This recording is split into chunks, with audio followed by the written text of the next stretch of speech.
Messages ring heading inside the grocery store. Alex saw an old lady working at the front. Hello, Alex said as he waved at her. Hey, the old woman waved back as she continued reading what Alex thought was a newspaper.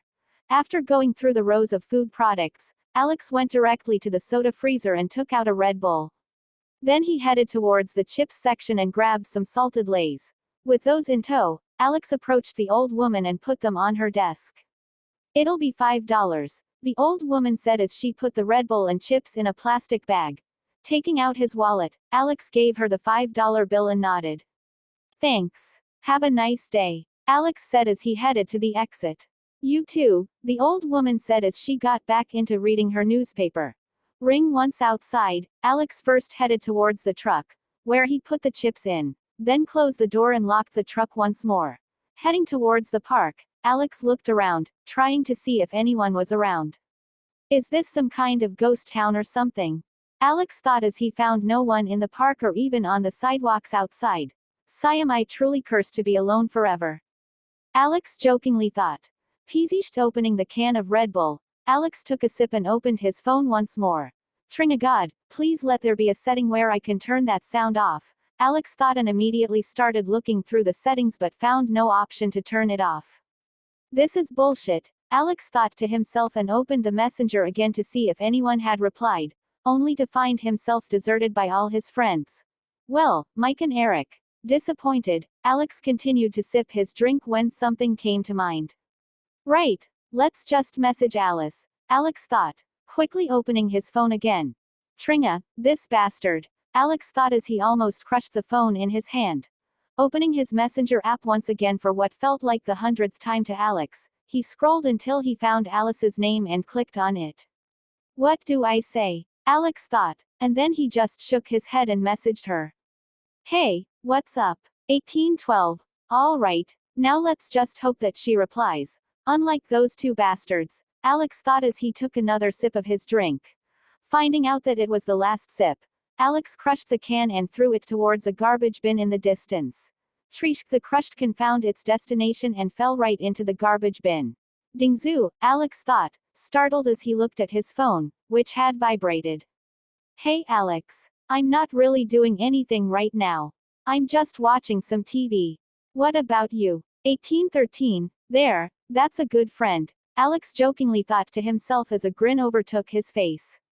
Nothing much, just driving around Forks as I can't find anything to do. Wanted to ask if you wanna join me. 1814, I am not sure I can go out tonight, maybe another time. 1814, she even sent one of those sad emojis from back in the day, Alex thought as he stared at the emoji made of only symbols. That looks awesome, Alex thought as he tried to make it himself, but he found out that he was miserable at doing them. Why can't there be a copy button? Damn, Alex thought as he shook his head in disappointment. Ah, it's all right. Another time then, see you. 1815, okay, see you, Alex. 1815, what's that cute emoji? I have to learn this, god damn it. Alex thought as he stared at the message for a moment and then sighed as he flipped his phone closed and put it back in his pocket. That flipping sound is satisfying as hell, though, Alex thought as he stood up from the bench and started heading towards the truck. If only this truck had Bluetooth or an aux or anything, but I can't even play music on it, and all I can do is listen to that broken radio, Alex thought as he unlocked the truck and hopped in the driver's seat. Igniting the engine, the truck rumbled as it started. Reversing out of the parking lot, Alex managed to get the truck onto the road quickly as he started driving home. The road was muddy and soaked with water as always, and the weather was mildly cold as it was almost the end of autumn already. A few minutes later, Alex arrived at his house and parked the truck in front of the garage. The garage is used for Charlie's police car, though I haven't really gone in there, but that's what I'm assuming is in there, Alex thought as he locked the truck, took the chips, and headed inside. Ramble hearing the TV on, Alex checked the couch and found that Bella had a sandwich and was watching some movie on the TV. Hey, I'm back, Bells, Alex said as he threw the chips onto the couch and went to wash his hands. Hey, welcome back, Alex. Thanks for the chips, Bella said as she grabbed the chips closer to her. Washing his hands, Alex went to sit on the couch next to Bella. In the movie, Alex saw a scene of a girl crying. Turning to face Bella so he could ask about the film, he found her quickly grabbing the bag of chips and putting it on her other side, away from him. Alex stood there for a moment, frozen. I am not eating your chips, Bella, Alex said seriously. And I'm just making sure that you aren't eating my chips, Alex, Bella said, holding the same serious expression on her face. Right. Anyways, what's the movie about? Alex asked as he turned to face the TV. What do you mean, what's the movie about? It started an hour ago, and I am not explaining anything, Bella said. Right, Alex said as he decided that he shouldn't talk anymore. Forest Run. The birds chirped outside the window as Alex lay on his bed, eyes closed, trying to sleep. However, no matter how hard he tried, it just wouldn't come to him. Ah, this is really annoying, especially when I don't have anything to do or games to play, Alex thought as he sighed. The sun had already come over the horizon. It was already 6 a.m. in the morning. I don't want to get up so damn early on a Saturday. Damned it, Alex thought as he tried even harder to go to sleep. But it was only an infinite loop of misfortune. The more Alex tried to sleep, the further away he got from it. He truly was a sad existence at this moment in time. Become a vampire. It'll be cool, I thought. Yeah, so damn cool. I could have just asked for regular superpowers, but I had to be a vampire, Alex grumbled under his breath. Well, no reason to stay any longer in bed, Alex thought as he got up from his sleeping position. I could go for a run and then practice controlling my strength more, Alex thought for a moment and then nodded. I'll have to be fully on alert, however, as the forest around my house is under the watch of the wolves. Alex stood up from the bed and headed towards the bathroom, only to find it locked. It's occupied, Bella said from the inside. Don't you dare take ours in there, Bella, Alex said, his voice tinged with annoyance. Don't pressure me, Alex, or I swear I'll stay here until noon, Bella said from behind the door. TCH. Alex turned around and decided to forego a morning shower until he finished training in the forest. Returning to his bedroom, he quickly got dressed in a sweater and a pair of tracksuit pants. Grabbing his phone from where he had left it on top of the computer table, he put it in his pants pocket together with his wallet, just in case he needed it, and went outside his room. Going to the door of the bathroom, Alex almost shouted as he made sure Bella could hear him. I am going out for a run. I'll be back in an hour or so. He heard a shout of confirmation from the other side of the door. Okay, nodding his head, Alex went downstairs to find that Charlie had woken up early and already headed off to work. Not stopping to eat anything, Alex headed directly toward the door. At least not needing to eat anything is nice, Alex thought as he put on his running shoes and opened the door. Walking outside, he arrived at the road and started running along the edge. He ran for a few minutes until his house wasn't visible, and then he looked around to see if he could find anyone nearby. Supervision and hearing is really useful for this, Alex thought to himself as he tried to find more and more positives to counterattack his insomnia. That right, being a vampire is awesome, Alex thought as he nodded his head, trying to convince himself as much as he could. Finding no one around him, Alex headed into the forest and started running once more. This time, however, it was different. His speed kept increasing and increasing until it reached superhuman levels. I don't think the truck can reach this speed, Alex thought as a wide grin overtook his face. The adrenaline coursed through his veins as he ran at inhuman speeds. Finally, after he felt like he had gone more than enough inside the forest, Alex stopped. And transformed as his hair turned silver and his eyes a crimson red.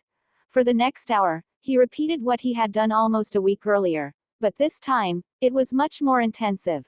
An hour later, Alex looked around him and only found felled trees and no animals in sight.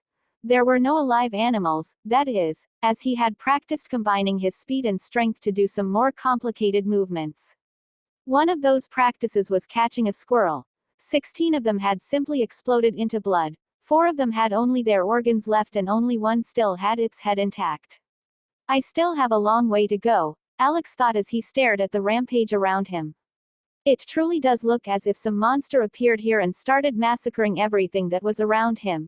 Alex got up from the fallen tree trunk he was sitting on and started running towards the road. He was still transformed. While he couldn't control his speed and strength completely, he could even be said to still be a beginner. Alas, he had learned how to maneuver around the trees as he ran. At least, running at speeds that even other vampires would find supernatural, Alex arrived at the road he had first walked into the forest from. In mere seconds. Quickly, he turned off his transformation, and his hair and eyes returned to their typical colors. Huff huff, releasing puffs of hot air, Alex stood in one spot as he tried to calm himself down. The more I stay in that transformation, the harder it is for me to control my emotions. Even a slight anger could be turned into a blind, furious rampage, Alex thought as he quickly got his heart rate back into its steady rhythm. I told him to remove all negative side effects of being a vampire, so why is this still here? Alex thought as he started running back towards his house. Maybe it's not considered a negative part of the transformation but rather something essential to it. Alex thought as he continued to run. I'll have to do some checks with Carlisle later. Alex nodded as he removed those thoughts for the moment. I have no way to find out anything like that for now. I simply don't have the medical experience to do any tests.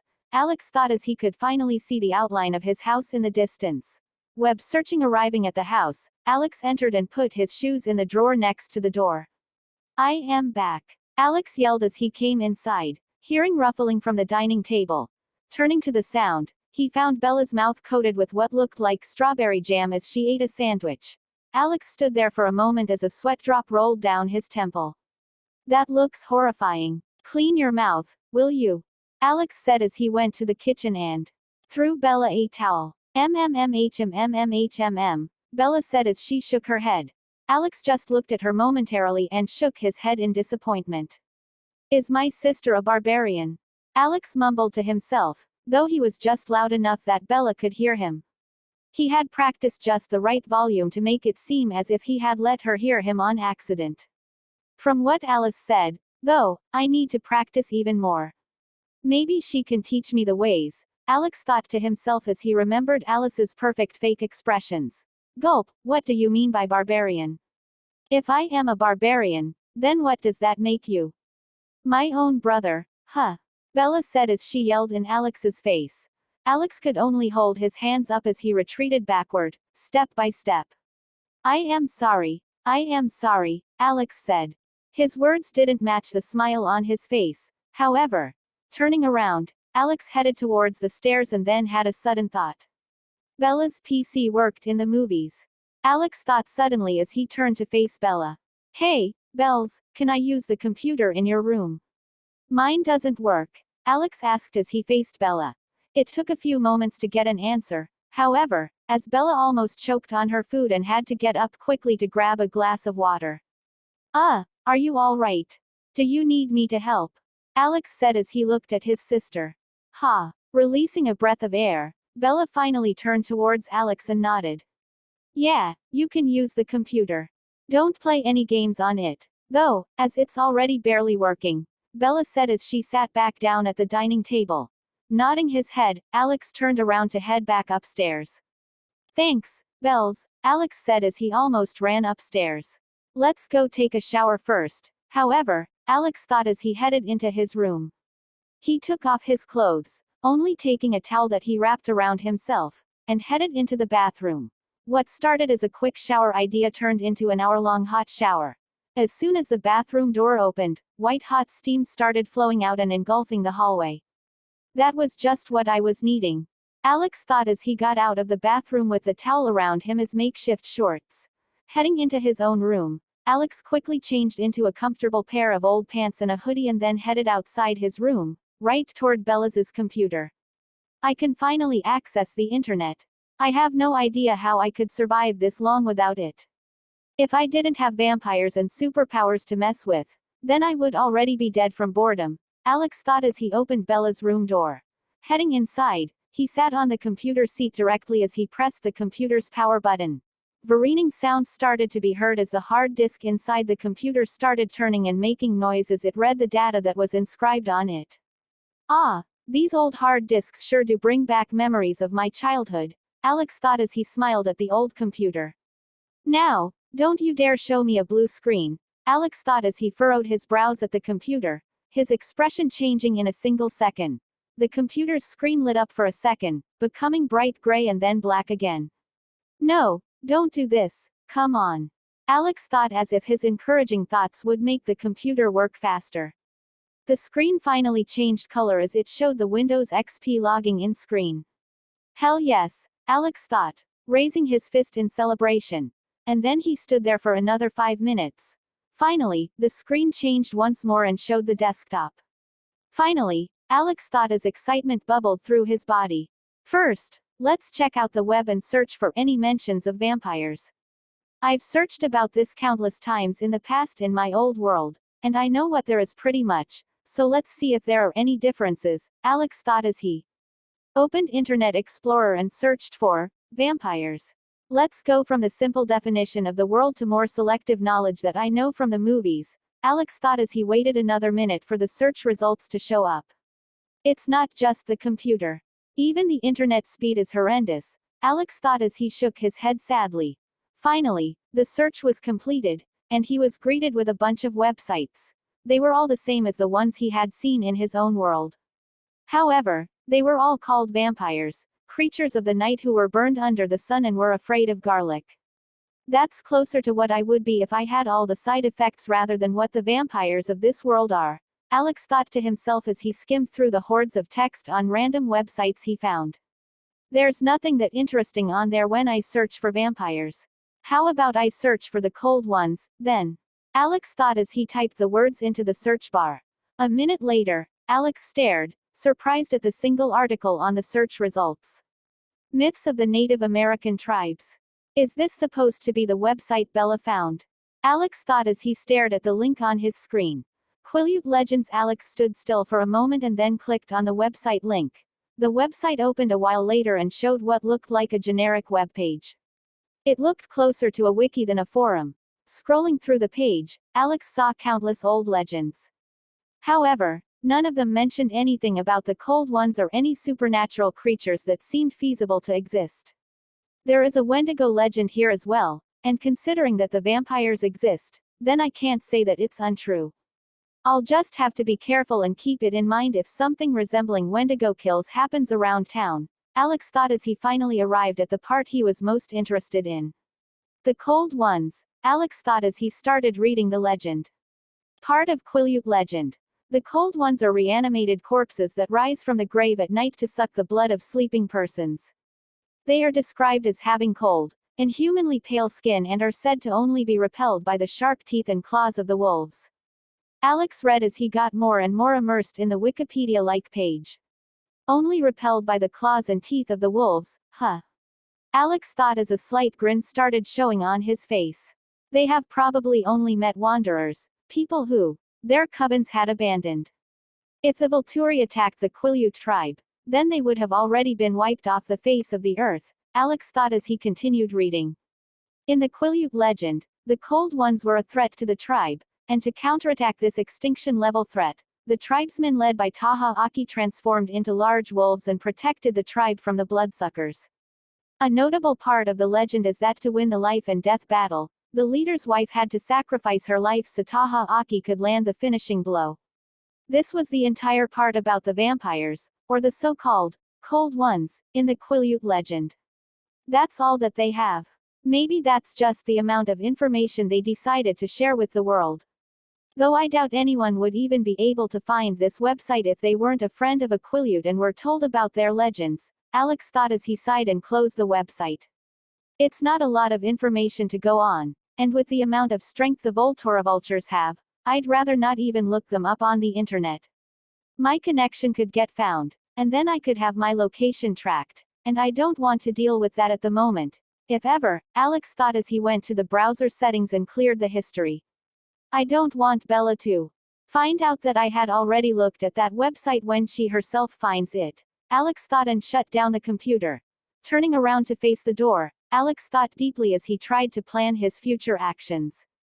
On the one hand, I really want to be able to talk with the Cullens, joke around, and even ask them about vampire life and what they do. Just have fun. On the other hand, this world isn't a fictional novel, and stuff can and almost always goes wrong in real life, Alex thought to himself as he sighed once more. No point in thinking. I'll take the chance to introduce myself when they decide to tell Bella. Alex decided as he nodded, fully affirming himself to the decision. Getting up from the chair, the computer still had yet to shut down fully. Alex headed outside the room towards his own. Time passed, and soon, it was Monday morning. The chirping of the birds near his window present just like every morning. It feels like they are just taunting me at this point, Alex thought as he sat on his bed. Today is the day when Edward gets back from Alaska and finally comes back to school. It's the day when the story really starts ramping up. From now on, incidents start to happen one after the other, and you can always expect the unexpected to happen, Alex thought as he got up and headed towards the bathroom. Looking into the mirror, Alex saw his own face. With black hair that went to his ears, equally black eyes, and a sharp nose and jawline, he looked like he was straight from a modeling magazine. Looking into his own eyes, Alex saw their color change as they got brighter and brighter until they turned into a dark crimson color, similar to fresh blood that almost shone in the mirror. His pupils thinned as they turned sharp into a cat-like shape. Alex, are you inside? Can you hurry up, please? Bella said as she knocked on the bathroom door. Yeah, 1 second, Alex responded as his eyes turned back to black just as fast as they had transformed. Brushing his teeth quickly, Alex went out of the bathroom and saw Bella almost jump inside. She closed the door quickly after nearly slamming it in Alex's face. At least I don't have the need to go to the bathroom anymore, Alex thought. Heading back into his room, Alex got dressed quickly. He wore a black long-sleeved shirt with a thin black leather jacket on top and black jeans.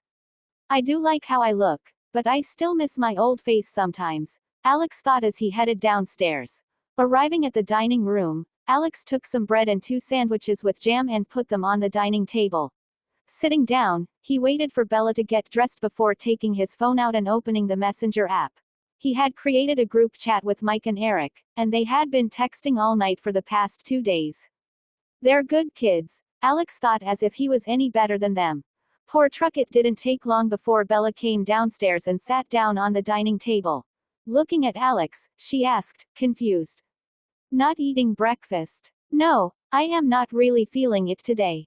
I will just eat lunch at school, Alex said as he nodded toward her. All right, thanks for the sandwich, Bella said as she nodded her head and started eating. While food still has its taste and feels good to eat, it's still not exactly the same. Food always tastes better when you are hungry, and I am never hungry now, Alex thought as he slightly shook his head. A few minutes later, Bella finished her breakfast, and they both headed outside towards the truck. Throwing the keys at Alex, Bella asked. Can you drive today? I am too lazy to. Alex looked at her for a second and nodded. I can, but how can you miss the chance to drive this beast of a car? Alex said as he jokingly reprimanded Bella. Bella turned to stare at him and then laughed lightly. Beast of a car. More of a heap of scrap metal if you asked me. Alex shook his head, making it look as if he was disappointed in Bella. You will never understand its beauty, Alex said as he hopped in the driver's seat. Similarly, Bella sat on the passenger seat, and Alex started the old truck. Revving up its engine, the truck started making deafening noises as it pushed its engine. Stop, Alex, it's 6 in the morning. God damned it. I don't want my ears to bleed, Bella yelled at Alex, who only showed her a cheeky grin but nonetheless stopped revving the truck's engine. I wouldn't stop if I wasn't scared it would just break if I pushed it any longer, Alex thought as he patted the steering wheel, almost like the car was his precious pet. Reversing out of the house, Alex took the truck onto the road and started driving toward Forks High School. As they were driving, Alex tried to turn on the radio, hoping that this time it wouldn't just be jarring noises but an actual radio station. Verst pistia. No luck, Alex thought as he turned it off again and drove the rest of the way. Arriving at the school's parking lot, Alex parked the old truck as close to the entrance as he could and turned off the car. All right, we're here. Alex grabbed his backpack as he said. I can tell, Bella retorted as she hopped off the truck and slammed the door. Alex looked at the truck's still shaking door and almost shed a tear. I am sorry, you don't deserve it, Alex thought. Getting off the truck, Alex closed the door and locked the truck as he started walking towards the school entrance. Hey, good morning, Alex. Turning around, Alex saw Mike and Eric coming as they waved at him. Waving at them back, Alex greeted them. Hey Mike, Eric. Good morning to you guys, too, Alex said as he fist bumped the boys. Turning back around towards the gates, this time walking together with Mike and Eric, Alex noticed that Bella had already left him and headed inside the school. God damn, she sure acts cold sometimes. Is it that day of the month? Alex thought as he and the boys headed inside the school. So anything interesting happened? Alex asked as they walked down the school's hallways. What do you mean by anything interesting happening? We talked every day, man. Anything that could have happened I have already told you about, Mike said as he walked next to Alex. Alex laughed as he said. It's a saying, Mike, don't have to be so hostile over it. When was I hostile, Alex?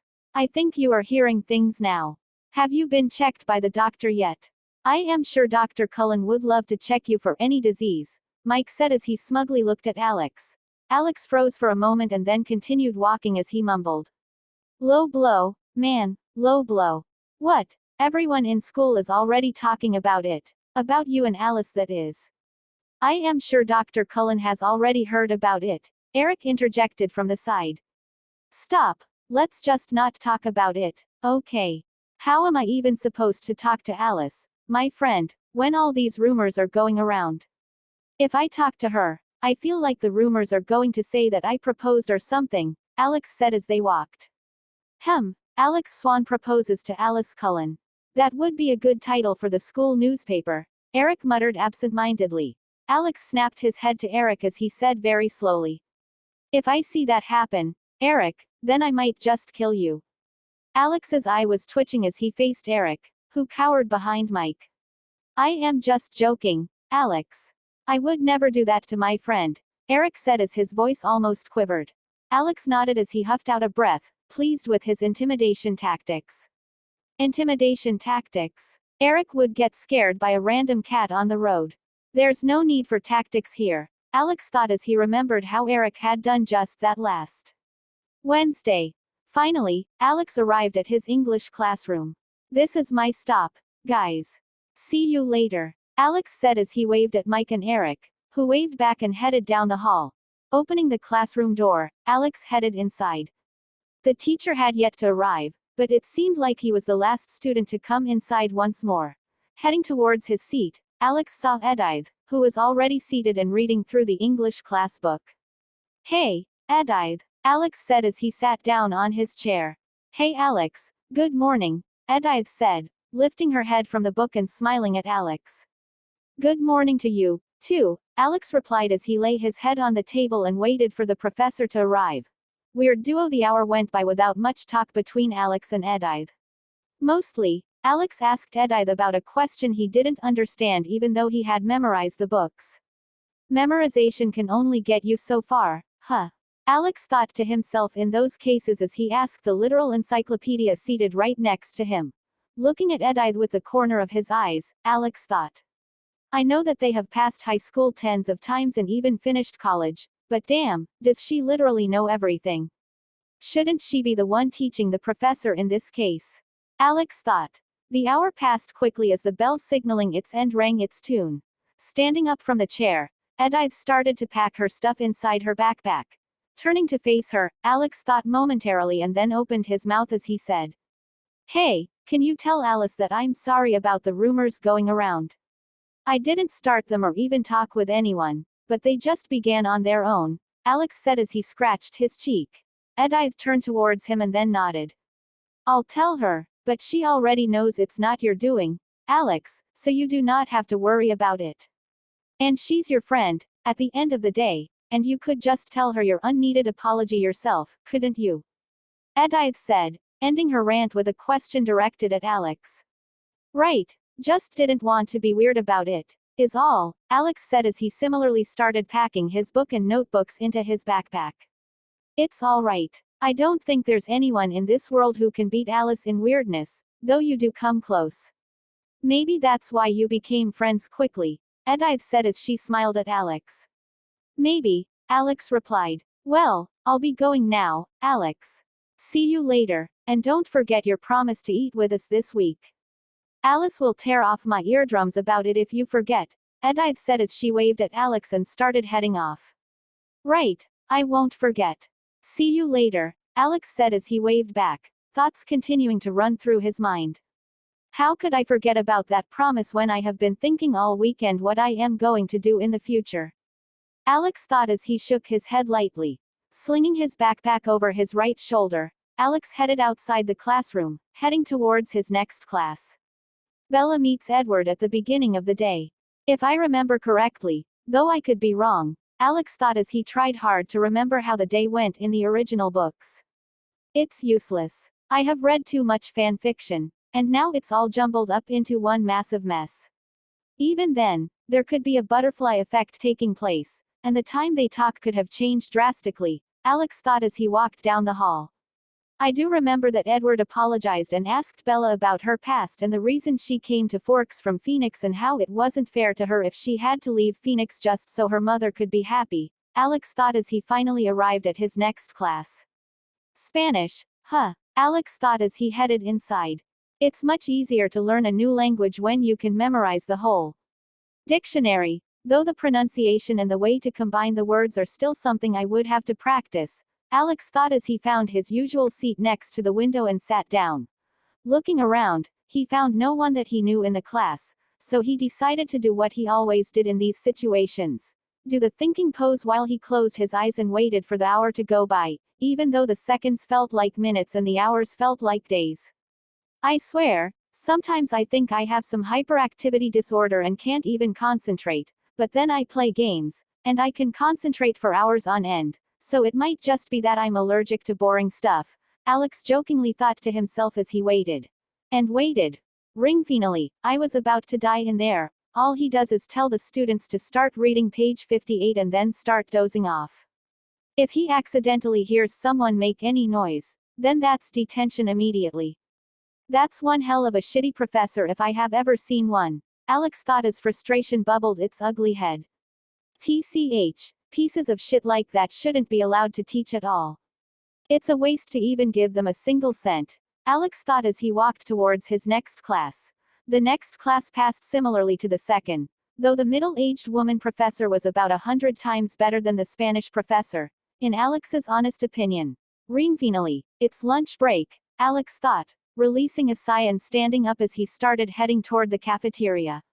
Now I'll finally be able to see if Edward actually came back or if something has indeed changed, if my actions, which should have had a minimal effect on the plot, have actually caused a huge butterfly effect, and Edward is actually dead, his body being devoured by some unknown mythical creature. Alex's thoughts continued to turn more and more depraved as he continued to think of more creative ways on how Edward could have died and ended up in a ditch.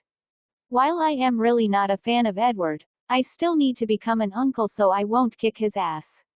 Alex thought as he arrived at the doors of the cafeteria. Students went inside and left constantly, so it was hard to go in either direction. I won't kill him, Alex thought as Edward and Bella walked together towards the cafeteria. I won't dismember him, maybe, Alex added as he looked at the soon-to-be couple. Buddies, just how did they get so buddy-buddy with each other so quickly? Alex thought. Edward and Bella headed into the cafeteria and grabbed their lunch, sitting at a separate table. Alex just looked at them as his brows furrowed. Calm down, Edward's your brother-in-law.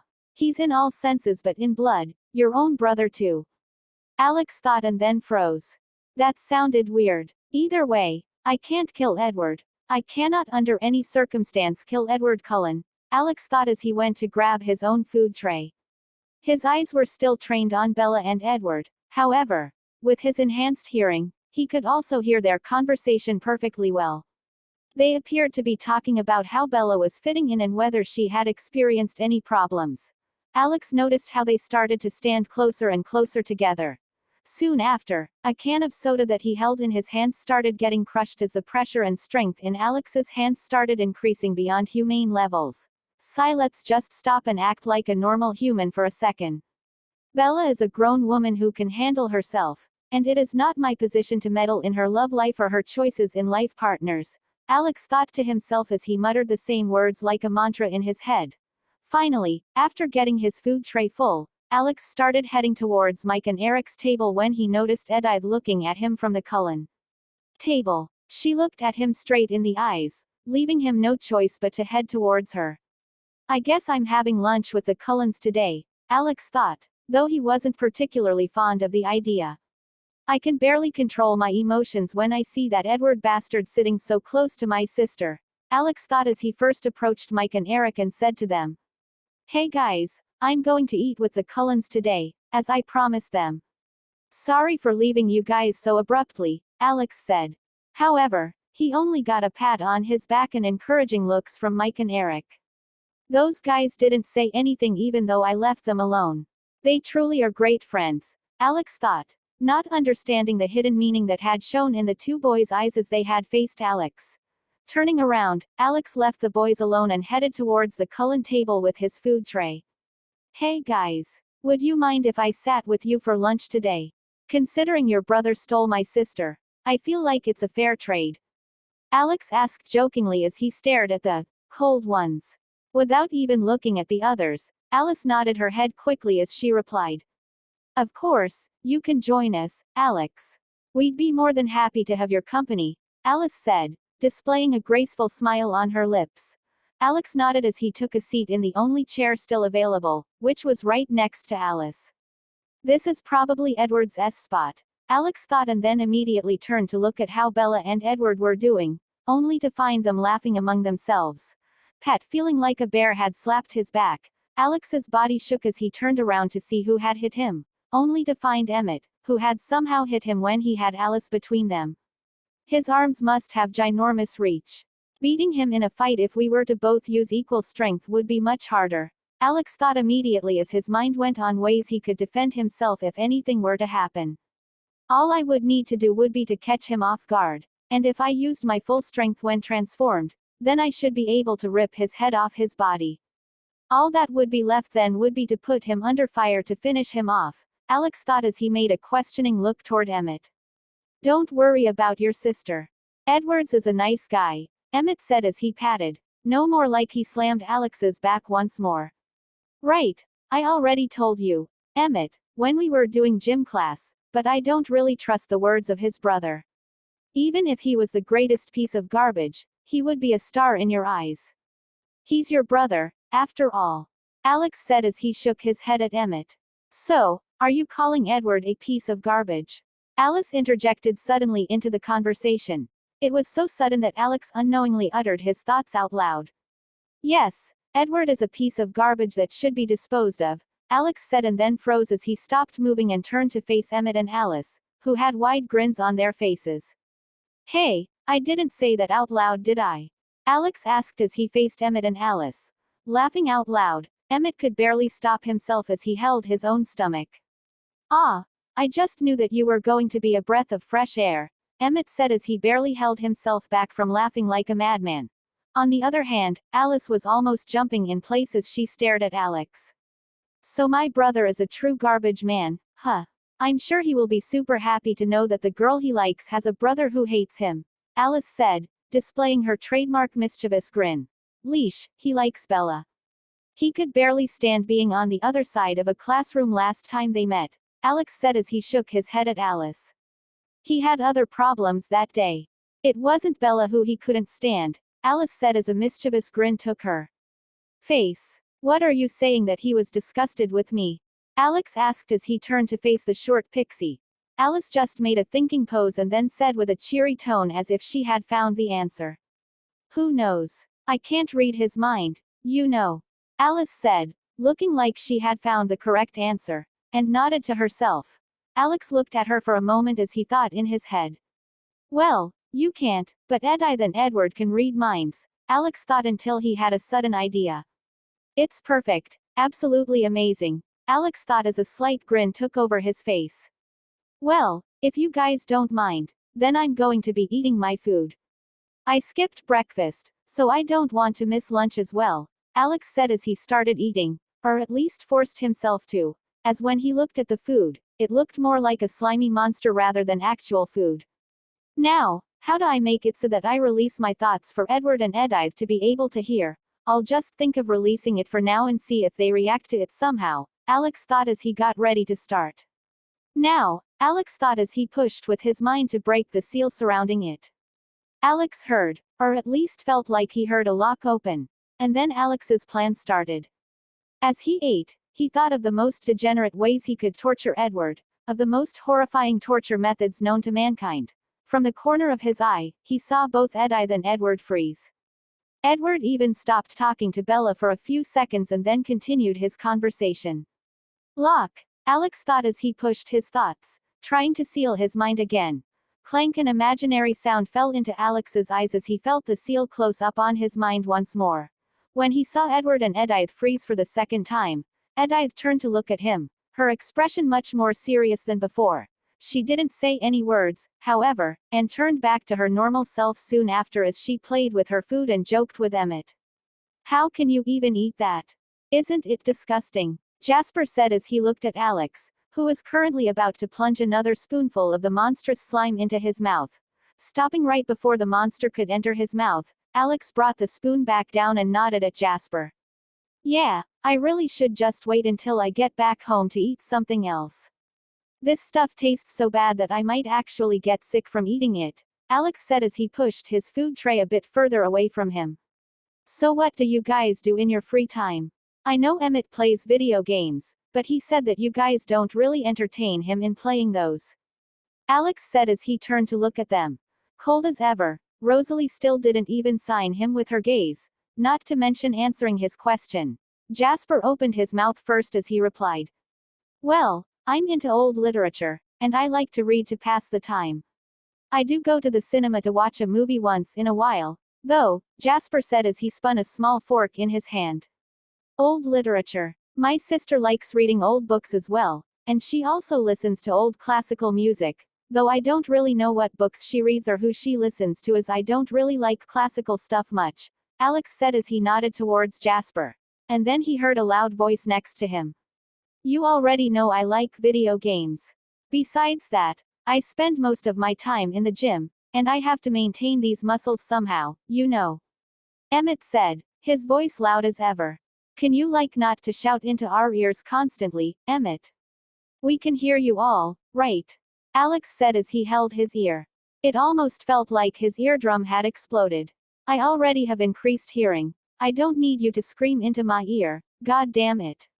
Alex thought, and then he heard Alice finally speak up. Yeah, sorry about Emmett. He does that. Quite a lot, though he doesn't really mean it in a way to annoy you. It's just how he is, Alice said as she patted Alex's head. Alex opened his eyes wide as he turned to look at her. Do I look like some kind of crying puppy to you, Alice? Alex asked, his voice hinting at his confusion about her actions. Alice simply nodded and made a sound as she removed her hand. What do you mean, Alice, huh? Alex asked as he faced her. Though he acted like he was annoyed, it was clear from his voice that he was only joking around. Well, in response to your earlier question, I like to go shopping. I'm super into fashion and clothes, and I also paint when I want to clear my mind or pass the time, Alice said as she turned to face Alex. She then made a thinking pose as she mumbled out loud intentionally. Should I buy a dog leash? Alice mumbled as she seemed to think about it. Hey, come on, that's a little too far, isn't it? Alex said, feeling like his freedom was being challenged. Whisper lunch passed quickly as Alex, Alice, and Emmett joked around with each other. Jasper and Edith seemed more of the listener type, though they asked questions here and there. Alex went on a rant the whole lunch, almost explaining why he had come to Forks and the entire situation as Alice continued to ask question after question. It's really nice to talk to you, Alice, Alex said as he turned to face Alice. Is it? Alice asked as she looked at Alex. It is. It's nice when someone listens to what you're saying even though it's not that interesting, Alex said. Alice smiled and nodded as she replied to him. That's what friends are for, right? Okay, can you two stop? You're saying that you can't see Edward and Bella, but you're giving me the same treatment here, Alex, Emmett said as he made a disgusted face. Alex turned to look at Emmett, confused for a second, until the realization hit him. I didn't just mean her, Emmett. I also meant you, too, when I said that. Alex tried to say. However, he got stopped by Emmett raising a hand. Turning towards Jasper, Emmett started puckering up his lips as he imitated Alex. Alice, I really like it when you listen to me. And Emmett couldn't hold it in any longer as he burst out laughing. Sure, Alex said as he smiled at the imitation. Ring-gg, the lunch bell rang, signaling the end of lunch hour, and the students started getting up on their feet as they headed off toward their classes. Well, it seems like we're parting here. See you guys later, Alex said as he and the Cullens got up from their chairs. Rosalie simply passed by him while Jasper and Emmett patted his shoulder.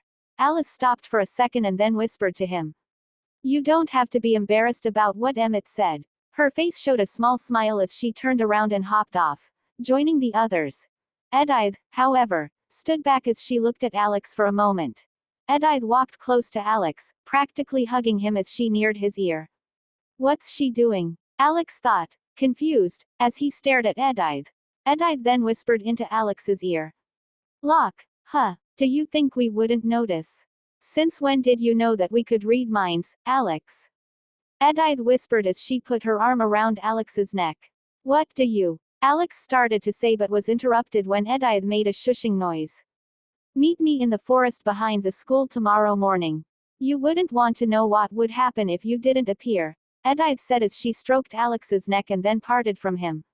See you, Alex, Edith said as she smiled at him once she was a bit farther away and walked the rest of the distance until she was outside of the cafeteria. Alex stood there frozen as he watched her disappear behind the door, the cafeteria already clear of students. Huff, all right then, Edith, Alex said. More to himself than to anyone else. Walking out of the cafeteria, Alex stayed silent as he walked towards his next class. My last class for the day is biology. I'm on the same desk as Edward, though they could change spots with Edith if Bella asks him. Either way, if Edith heard me say Locke, then Edward definitely did as well, Alex thought as he put his backpack on his desk and sat down. Holding his forehead with his hands, Alex's thoughts ran wild. The cat's outside the bag, so there are 3 options that I can choose from at this point. Alex thought one is to kill the Cullens entirely, which, while annoying, I am sure I could manage. I don't want to kill them, though, so that option is disqualified immediately. Alex thought as he remembered Alice, Jasper, and Emmett. The second option is to just come clean and hope they accept me and don't report me to the Volturi. This option is honestly what I'm hoping for. If they haven't changed too much from the movies and books, then they will definitely not report me as they hate the Volturi, Alex thought as he scratched his cheek. The third option is to just say I'm human and have abilities related to the mind. This would be a half-lie, as I would tell them I have abilities, but at that point, why not just tell them the entire truth? Alex thought as he nodded to his decision. Unless something really wrong happens in that conversation, then I'm telling them the entire truth, Alex thought as he shook his head at his idiotic brain, which had decided pranking was just the best idea in the world. The hours passed quickly, and biology arrived soon. Edward was still seated with Alex and Edith with Bella. Besides a small greeting at the beginning of the class, nothing was said the entire time. Ring the last bell of the day rang soon after as the students got up from their chairs. Alex likewise took his backpack and waited for Bella to get her stuff as well. They then started heading towards the parking lot together. Alex could see Edith and Edward walking together in the distance. They were entirely silent as they walked. Being able to talk with each other through thoughts sure must be nice, Alex thought as he watched them disappear behind cars. So, what's up with you and Edward? Alex asked as he turned to stare at Bella, whose face immediately reddened. Nothing, he just apologized about the other day and wanted to talk with me, Bella said as she seemed to start walking faster. Keeping up with her, Alex continued to pester her all the way about all the little details. It was normal, Alex. It's not what you think it was, Bella almost yelled as they got into the truck. I don't know, Bella, your face seems pretty red when you're talking about him, Alex said as he faked a confused face. Arg, Bella yelled, her frustration as she thought. Why am I in the same school as my brother? Why God? Dressing up driving the truck home, Alex, for once, didn't ramble his mouth off. The drive was silent as they arrived in front of their house. Is something wrong, Alex? Bella asked. noticing that something was bugging Alex. Alex turned to Bella and smiled. No, everything's fine, Bella. You don't need to worry. I am just thinking about what to do since I am so bored. Alex bullshitted through his teeth with a calm face. All right, just so you know, if something ever does happen, I'll always be here, Bella said as she smiled at her brother. Of course, same here too, Bella. If I can't count on my sibling, then who can I? Alex said, why can't she just be a bitch? Alex thought, his heart clenching for a moment at having to lie so much to someone who would always be there for him, through thick and thin. Either way, it's for her own good. Alex thought as he tried to find an excuse. Parking the car in front of the garage, Alex turned the ignition key, and the truck's engine turned off. Taking their backpacks, Alex and Bella got out of the truck and headed inside the house. Seems like Charlie is still at work, Bella said as they opened the door to the living room. Yeah, Alex replied, heading for the stairs to the second story of the house. I am going to take a shower first, Bella, Alex said as he climbed up the stairs. All right, I'll just eat something then, Bella replied back as she put her backpack on a chair and went to the kitchen freezer. Arriving upstairs, Alex went directly to his room and sat on his bed, his thoughts running a mile a minute. This could be the last night that I actually had privacy in this house. Alex thought as he remembered the countless times Edward had come to watch Bella sleep. And then Alex shook his head as his eyes turned fierce. I don't care about much of what they do, but if that bastard does that shit, then he's going to see just how many trees I can throw him through. Hiding be damned, Alex thought as he shuddered at imagining someone watching him while he slept. Tonight, I should go out in town and test my abilities some more, Alex thought as he stood up from his bed, took his clothes off, and, worse, wrapped a towel around his waist. Heading inside the bathroom, Alex took a hot shower and headed back into his own room, leaving the bathroom feeling like a sauna from all the hot steam. If I don't turn the heat to the maximum, I don't even feel the heat at this point, Alex thought as he dressed in black jeans and a black t-shirt that hugged his body closely, showing all his defined muscles. With a thin black jacket on top and a pair of black glasses, Alex finished his outfit and headed back into the bathroom. Taking a hair comb and a dryer, Alex tried copying what he had seen Leonardo DiCaprio rock in 2002. This should be stylish for this time period, Alex thought as he looked at himself in the mirror. Good enough, Alex thought as he went outside the bathroom and headed downstairs. It had been about an hour since he had arrived home. As he was walking down the stairs, Alex's enhanced senses allowed him to hear Bella mumbling to herself. And he says that I take a long time. He's been in the damn bathroom for hours, Bella mumbled as she looked at the TV. Hearing someone coming down the stairs, Bella looked at Alex, and then her body stopped moving. Her eyes, however, were going up and down him as she looked at him frozen. Who are you dressing up for? Bella asked as a large grin appeared on her face. What do you mean, who? I'm just going out to town, maybe getting some drinks, Alex said as he tried to pass Bella. Stop, Bella said as she stood up from the couch and arrived in front of Alex. If you don't buy me some chips, then I'm snitching to Charlie and Mom, Bella said as she stood as if she were a road blockade. You can tell them, sure. Alex said, confused as to why that would be a threat. I can. I am sure Charlie, the police chief, will be having a great time knowing his son is drinking alcohol illegally. You do know how worried Renee always got when you went out too. I am sure you will be having a 2-hour-long lecture just from her, Bella said as she started listing all the reasons Alex should be worried. Huff, fine, Bella, stop, I'll buy you the chips, Alex said. Thanks, Bella said, smiling. She passed him and started heading upstairs. However, before she could disappear from view, she stopped as she turned around and told Alex. Don't betray Alice, will you? And then Bella started heading to the second floor again. Wah, what do you mean by don't betray Alice? I am not even together with her, damn it. Alex said as he shook his head and headed outside. I would like to go to Portland. Or some other bigger city, but I don't think this truck would even be able to bring me there, Alex thought as he sighed and opened the truck, hopping inside the driver's seat. I'll need to start making money. With me heading out tonight, I'll be pretty close to broke.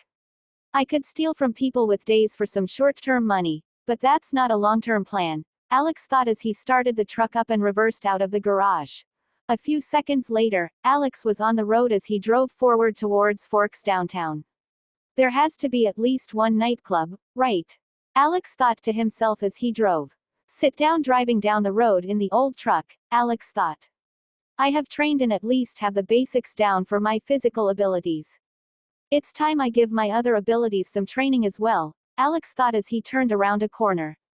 I have only used days once against that kid at school. From what I know right now, they will follow commands, but I don't know the limits or if there is a limit. Will someone kill themselves if I tell them to? Will they keep following my commands for eternity if I tell them to? So many questions that I want answered, Alex thought as he slowly slowed down the speed at which he was driving. Finally, a few minutes later, Alex arrived at downtown Forks. It was still pretty early, at only 6 in the afternoon, but Alex had decided to use this extra time to get some more training in. Parking the old beat-up truck at the same parking lot that he had used when he had previously come here, Alex switched the engine off as he twisted the key and got out of the truck. After locking the old truck with the key, Alex turned around and started walking towards the center, looking for any old bars or nightclubs. It didn't take Alex long to find one. Alex found an old bar at the corner of the street, right next to an old alley.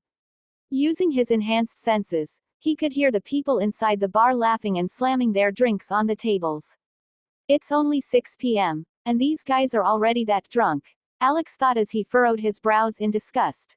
Heading towards the bar, Alex saw a large neon sign beside the door. Sleep bar. It doesn't sound like anyone is going to get any sleep done in there, though, Alex thought as he opened the door and headed inside. Once inside, Alex saw what the bar looked like. It was a room mostly made of dark wooden planks, with a bar counter at the end and tables on the left. The atmosphere appeared dark and humid, and the smell was horrid. Who the fuck would come to drink in here? Alex thought to himself as he turned to face the customers and then nodded, finding the answer almost immediately. Yeah, that makes sense, Alex thought as he stared at the crowd. Most of them had unkempt beards and looked like they hadn't shaved or cleaned themselves in months. They were drinking cheap beer as they laughed with one another. Can they look more like cliché bandits? I don't think someone could nail the appearance this much even if they tried, Alex thought as he sighed softly and headed towards the bar. Behind the bar, Alex saw an old, chubby man with a beard heading down to his chest. His hair had been grayed out, and his face was littered with black spots. He was cleaning a beer glass as he stood behind the bar counter. Hey, can I get a Corona beer? Alex asked as he sat on the bar stools.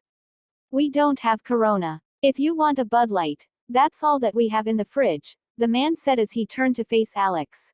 Releasing a breath of disappointment, Alex thought as he nodded his head toward the bartender. I should have known. And then Alex saw someone sit beside him and someone else place their hand on his shoulder. Hello there, kiddo. Why don't we become friends? The person who had sat next to him said as he slurred over his words, barely able to get them out. Alex looked at the man, who looked like he was about to keel over any second, and stood silent for a moment. Come on, friend. Answer us. How about you buy us a drink, and we can all become friends, eh?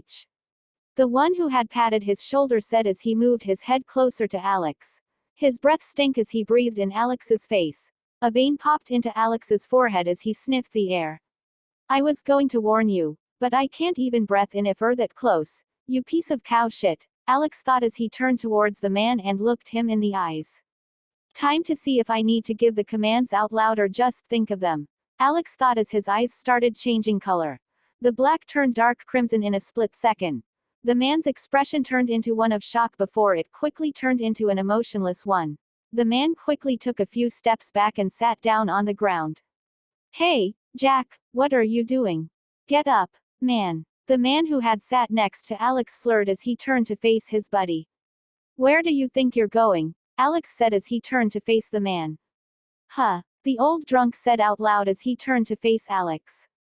Similarly, a split second later, he took a few steps back and sat on the ground beside his friend. The laughter started echoing into the bar as the other drunks laughed at the two who were sitting on the ground and looking at the air. their eyes unfocused. Alex turned towards the others, and the noise quickly disappeared. What is this? One of them mumbled as they stared at Alex. Demon, it's a demon. The drunks mumbled as they started to freeze up as they looked at Alex's crimson cat-like eyes. Shut up, Alex said as he looked at them. At the same time, all 8 of the drunks closed their mouths as they stared at Alex. Their eyes, however, started moistening, and some pants even started appearing to become a darker color. Now, go and sit next to them, Alex said as he smiled at them, and all 8 of the drunks went and sat on the ground obediently. Turning around towards the counter, Alex looked at the frozen bartender. What are you waiting for? Go, Alex said as the bartender joined the others on the ground. Alex stood up from the stool, took the Bud Light from the counter, and took a sip. Now, this looks much better, doesn't it? Alex said. Who's next? Alex placed the beer back on the counter as he faced the rugged man, who was sitting down on the floor. They couldn't open their mouths, and no matter how afraid they were, they couldn't release a single sound. Their faces had already been covered in snot and tears, while some had even soiled their own pants. Damn, are you guys making this place stink even more than it already is? Alex said as he held his nose for a moment and then released it, seeing that it did not affect his super senses even if he closed his nose with his hand. All right, let's close this place first, Alex thought as he turned towards the bartender.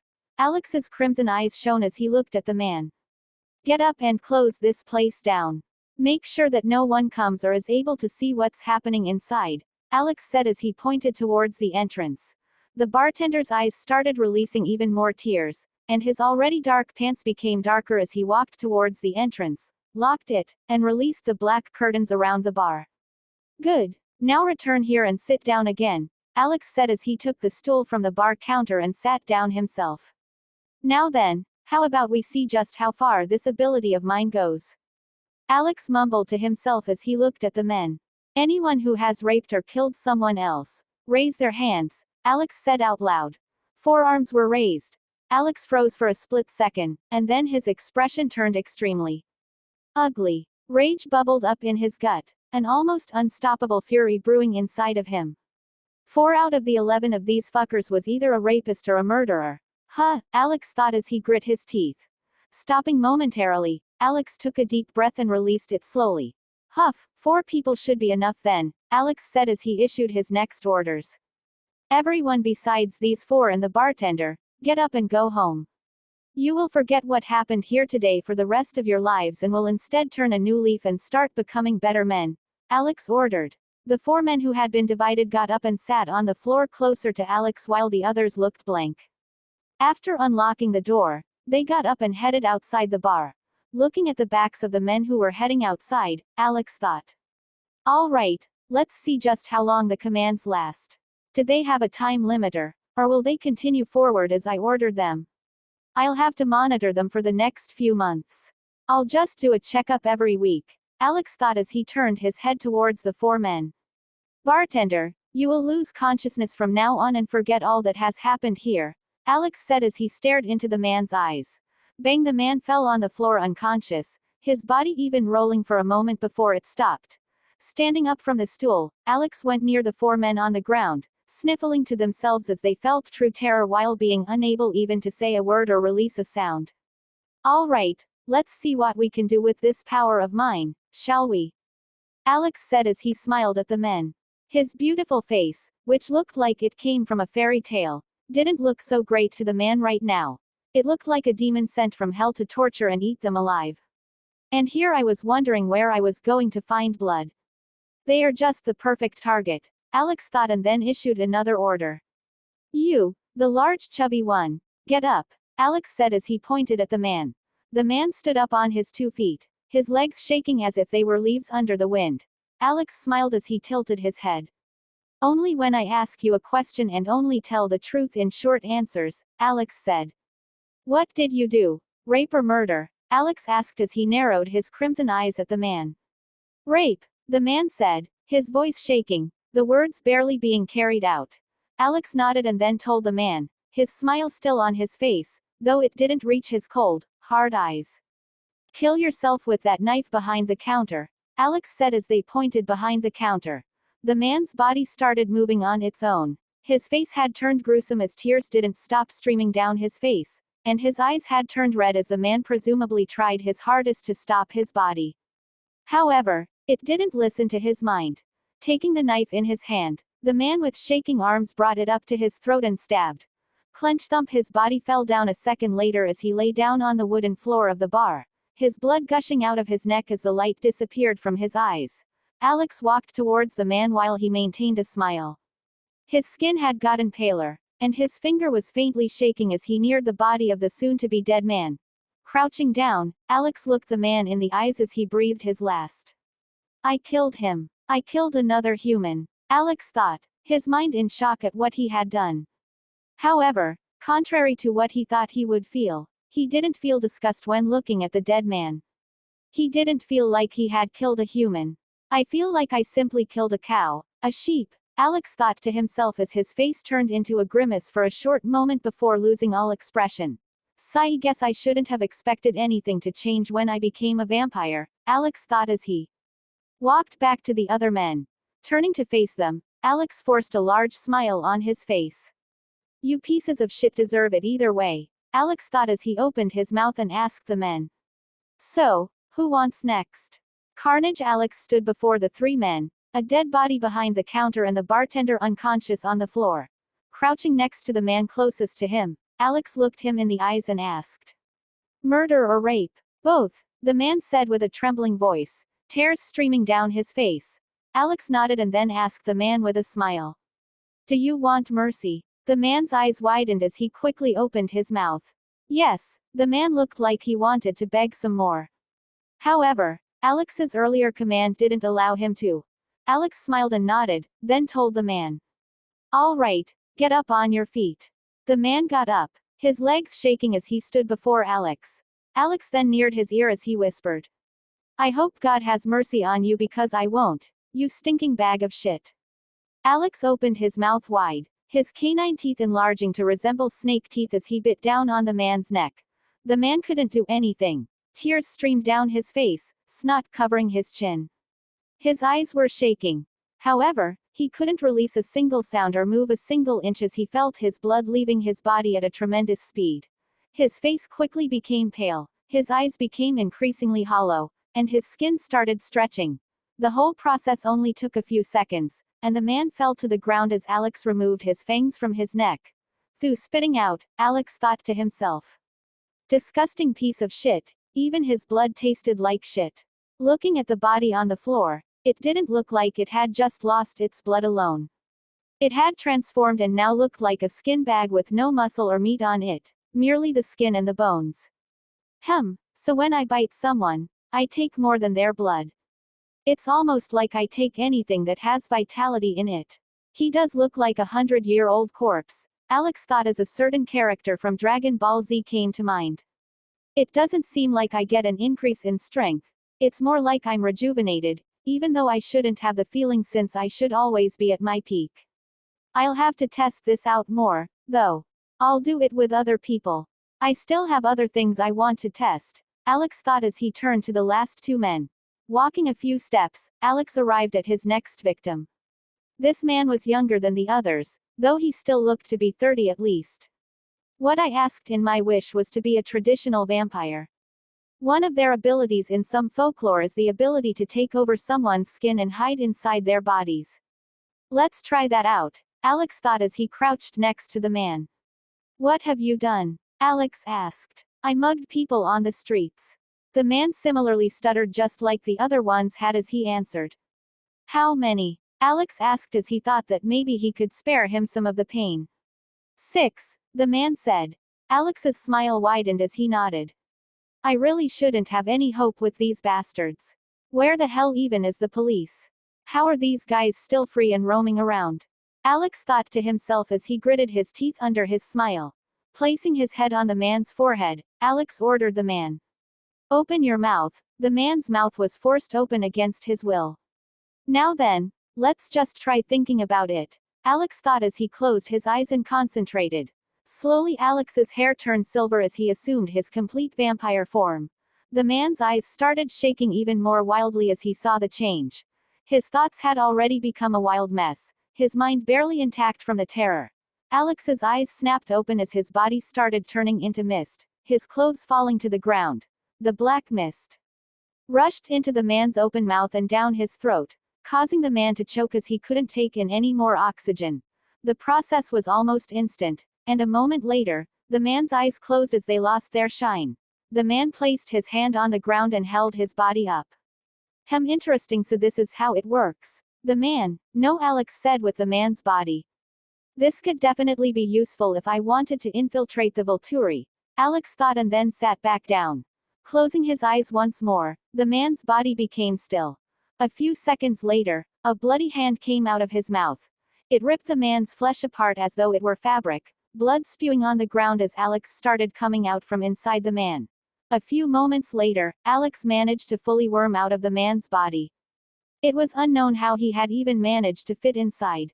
Maybe I'll slowly turn back to my physical form as I get out, though I don't have a way to know how accurately. Alex thought as he stood up on his feet. His body was entirely covered in blood. There's no time like now to try and see if I can manipulate blood, Alex thought as he extended his arm and closed his eyes as he focused. It took a few seconds of nothing, but then suddenly something did happen.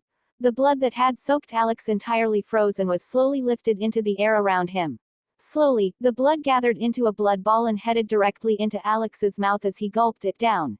Taking his clothes, now fully clean of blood, Alex started wearing them quickly and turned towards the last man. He's already dead, Alex thought as he stared at the man who he couldn't hear the pulse of anymore.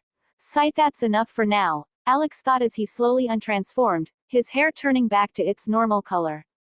I have changed. It hasn't been noticeable, but now I can confidently say that I'm not the same person I used to be, Alex thought as he stared at the carnage around him. Evidence, now then, how should I clean this shit up? Alex thought as he looked around at the bloody room. If someone came inside, then the chances of them fainting were relatively high at the moment. Alex raised his hands forward as he made a grabbing motion.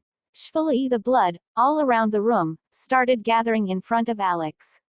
It took a few minutes, as the blood's speed was quite slow.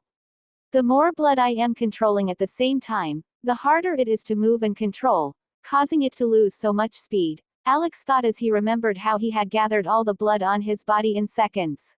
Finally, after the blood gathered into a large blob floating in the air, Alex brought it towards his mouth and started drinking. It didn't take long, merely a few moments, and the entire blob of blood was gone as if it had never been there. The room was fully clean of all crimson. Now then, the bodies are going to be a bit harder to deal with, Alex thought as he stared at the 4 dead bodies. One of the bodies was stabbed through the neck. The second one looked like a mummy. The third one simply looked like broken organs, and the last was in almost perfect condition if you didn't take his soiled pants into consideration. Sigh, it's been 1 week, and I am already acting like some insane serial killer. I don't feel like it, though, Alex thought. His heart, which was usually jumpy, was strangely calm as it beat its usual rhythm. Walking towards the body behind the counter, Alex lifted it up, brought it next to the other bodies, and gathered them all in one spot. Fuck, I am really clueless on how to get rid of these bastards, Alex thought as he stood there looking at the dead bodies. Alex stood there as he rubbed his chin while he tried to think of a solution. The gravity of the situation was slowly dawning on him, however. Maybe it was the stress that was increasing with every moment. Maybe it was something else, but Alex could think of nothing. If at first he had the start of some ideas, now they were all gone like the dust in the wind. Alex started pacing around the room, his feet making the wooden flooring creak as he walked. It took a few minutes, but Alex finally stopped. An idea had finally come to mind. I took all the blood of these guys, and they never touched me. I am pretty sure I would also be able to sense anyone if they were anywhere near me, so no one could have seen me enter this building. Alex thought as he went up to the bar, grabbed all the liquor bottles he could find using the hem of his shirt. Andy, don't think my fingerprints would remain after this, but better be safe than not, even though I did touch that beer can, Alex thought as he looked at the can and simply pocketed it into his jacket. Going around the room, Alex poured the liquid on the ground until every bottle of liquor was covering as much of the area as possible. Next, Alex took the bodies and put them in a position as if they were huddling together, as he thought they would have done once they realized the door was locked and they couldn't escape the fire. The last thing he did was grab the bartender and walked behind the bar counter, and then Alex made a new door to exit the bar. He punched right through the old wall that could have already shattered from a normal human's punch and walked behind the bar. There were piles of trash cans which had just been thrown here and never removed. Throwing the man on the ground, Alex took a small lighter he had found behind the counter and threw it into the liquor-drenched ground. Bang! The lighter exploded and the liquor quickie started catching on fire. It only took moments for everything to catch on fire in the wooden bar. The bar thankfully didn't have any other entrances besides the front one and the new one Alex had made, so the smoke wouldn't rush out until the whole place burned down. All right, that should be good enough. Even if someone comes to investigate me, I could simply use days on them and get scot-free. But I'd rather that not happen, Alex thought as he started walking on the back alleys. He checked around to see if there were any cameras or if anyone was around but found none. Thank God I have super senses, Alex thought as he used a roundabout way and finally arrived at his truck in the parking lot. Unlike what had just happened in the bar, Alex looked clean. He looked just like he had when he left the bathroom after cleaning his appearance up and dressing.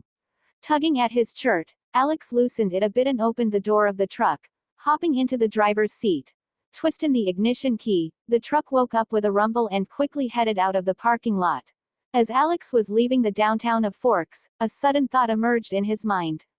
"Ah fuck, I forgot the chips," Alex suddenly thought. Snow driving down the road, Alex looked at the moon that was rising into the sky.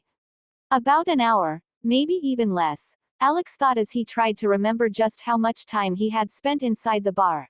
It however felt almost impossible. It was like Alex had gone in there and entered a trance as soon as the action had started.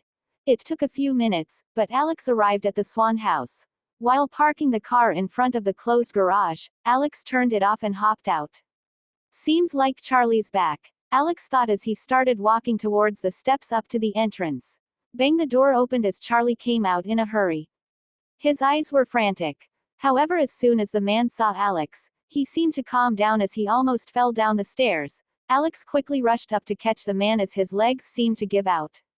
Thank God you're safe, son," Charlie said as his eyes moistened. "What's wrong, Dad?" Alex asked, frantic as he held the man.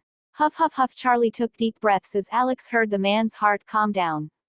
It took a few moments, but the man was somewhat normal after. Holding Alex's arm, Charlie got himself up on his feet and then hugged Alex once more. "Dad, what's wrong? Is everything okay?" Alex asked, his voice soft as he hugged Charlie back. "I thought I had lost you, son. I thought I lost you for a moment, that's all," the man said as he removed himself from the hug. "What do you mean, Dad? Did Bella prank you or something?"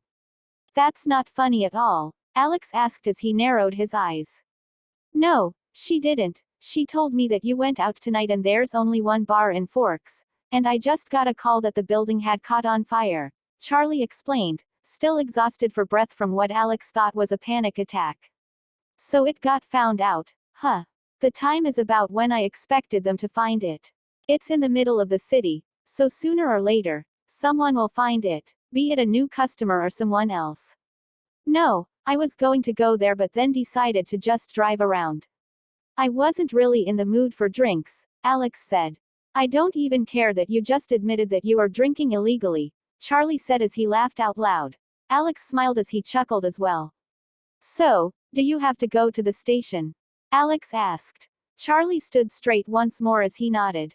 "Yes, I have to go. I almost completely forgot. Thanks for reminding me, Alex, and next time you want a drink, just come drink one with me," Charlie said as he patted Alex's back. Alex stood there frozen for a moment and then nodded awkwardly. "Yeah, for sure, Dad," Alex said while his thoughts remained in turmoil. What would he think of me if he knew what I did? Would he see me as a monster? Alex thought for a moment and then shook his head. He showed a sad smile and raised his head, closing his eyes. "What else do you call someone like me if not a monster?" Alex thought as the scenes in the bar flashed through his mind. For a moment, Alex felt like he was back in the bar, crawling out of a person's body. Something cold touched Alex's nose, causing him to snap out of his thoughts as he looked at the air. It had started snowing. Right. I remember that tomorrow Bella almost gets hit by a van that had lost control in the snow, Alex thought as he looked at the snowflakes falling down from above. They had already started to multiply as it looked like a cold snowstorm was going to happen during the night. Releasing a breath of air, Alex saw a cloud of mist rise up. Let's just get inside, Alex thought as he turned his head back down and headed up the rest of the stairs. Getting out of his shoes, Alex put them in the drawer by the door and then closed the door itself as he headed inside to the living room. Hearing noise, Alex's head snapped towards the left where he saw Bella on the couch as she munched on what looked like popcorn while watching a movie. Right, I guess some things do stay the same, Alex thought as he stared at his sister and smiled. I am back, Bella, Alex said as he took off his jacket and put it on a nearby hanger. Did you buy me the chips? Bella asked as she didn't even turn to greet him. I might have forgotten, Alex said as he sat down on the couch next to her. Expected, Bella said as she nodded to herself as if it was some basic knowledge. Alex turned to stare at her and then asked in an annoyed tone. What do you mean expected? I got them for you last time, didn't I? Alex said as he faced her. Bella still didn't even give him his mind. She just nodded and replied while munching on popcorn. That was a fluke, a miracle from God. A vein appeared on Alex's forehead as he nodded his head, his expression turning into a closed-eyed smile. Is that so? Well then don't mind if I do, Alex said as he snatched the bowl of popcorn and started stuffing his face with it quickly. Alex! Bella screamed as she jumped onto him, trying to claw at him and snatch the bowl back however she could. Hidden snapping his eyes open, Alex stood up from the bed. Walking towards the window, he saw that the window wasn't covered in fog like it usually was here in Forks. A light layer of snow had covered the entire city of Forks. Today is the day, huh? I practiced as much as I could. I am as ready as I could be, Alex thought as he shook his head, trying to get the stress out of his head. However, it didn't work like that. Stress was like a snake. It hid and hid until it snapped suddenly, biting you so quickly that it left your world rocking. Or at least that's what Alex thought it was. Some people said that stress accumulated, though that didn't really fit with what Alex was experiencing right now. I'm not scared, at least not for myself, though I had no emotions for Bella and Charlie. At least at first, they started to appear as I spent time with them, Alex thought as he started dressing up for school. Sure, I don't have any emotions from the memories of this body, but they really do consider me their brother and son still. It's hard to not like someone, love someone, and accept them as yours when they love you unconditionally. Alex thought as he finished wearing his clothes and headed to the bathroom. Brushing his teeth and styling his hair quickly, Alex grabbed the backpack that he had left at the stairs and headed to the first floor. You're awake later than usual, Bella said from the dinner table, where she was eating a bowl of cereal and drinking some orange juice from a carton. Get a glass next time, Alex said as he frowned at her. Bella just took another swing of the orange juice and then said, I am drinking it all. Why should I get a glass? Right, Alex said as he nodded his head slowly and then sat on the couch. First thing first, as soon as we go to school, the van will come and hit Bella, or at least almost hit Bella, as Edward comes for the save. Will he still do that if I'm there, though? Will they think that we are both supernaturals and not come for the save? Alex thought as he tried to imagine what would happen only half an hour from now at most. Doesn't matter. If he comes for the save, then I will let Edward do the job. If not, then I'll just save Bella myself, Alex thought as he heard Bella get up from the dining table. All right, let's go, Alex, Bella said as she slung her backpack over her shoulder and headed outside. It's not going to be a nice day for you today, Alex said as he followed behind her. Huh, why? Bella said as she opened the door. That's why, Alex answered as he smiled at her. I should have never left Phoenix, Bella murmured under her breath as she wore her shoes and headed outside. Bella hopped into the driver's seat while Alex stood outside for a moment, looking at the truck. Charlie put snow chains around the wheels. He really is the ideal father, Alex thought as he smiled whilst remembering yesterday night. Trying to open the passenger seat door, Alex found that he had to put quite a lot of force into it. Putting a bit more force whilst trying to not rip the door off its hinges turned out to be quite the ordeal. Crack, the ice around the door hinges finally thawed, and Alex hopped in. Bella turned the car on, and they started heading to school. The ride was silent as Bella was still sleepy whilst Alex thought about today's events.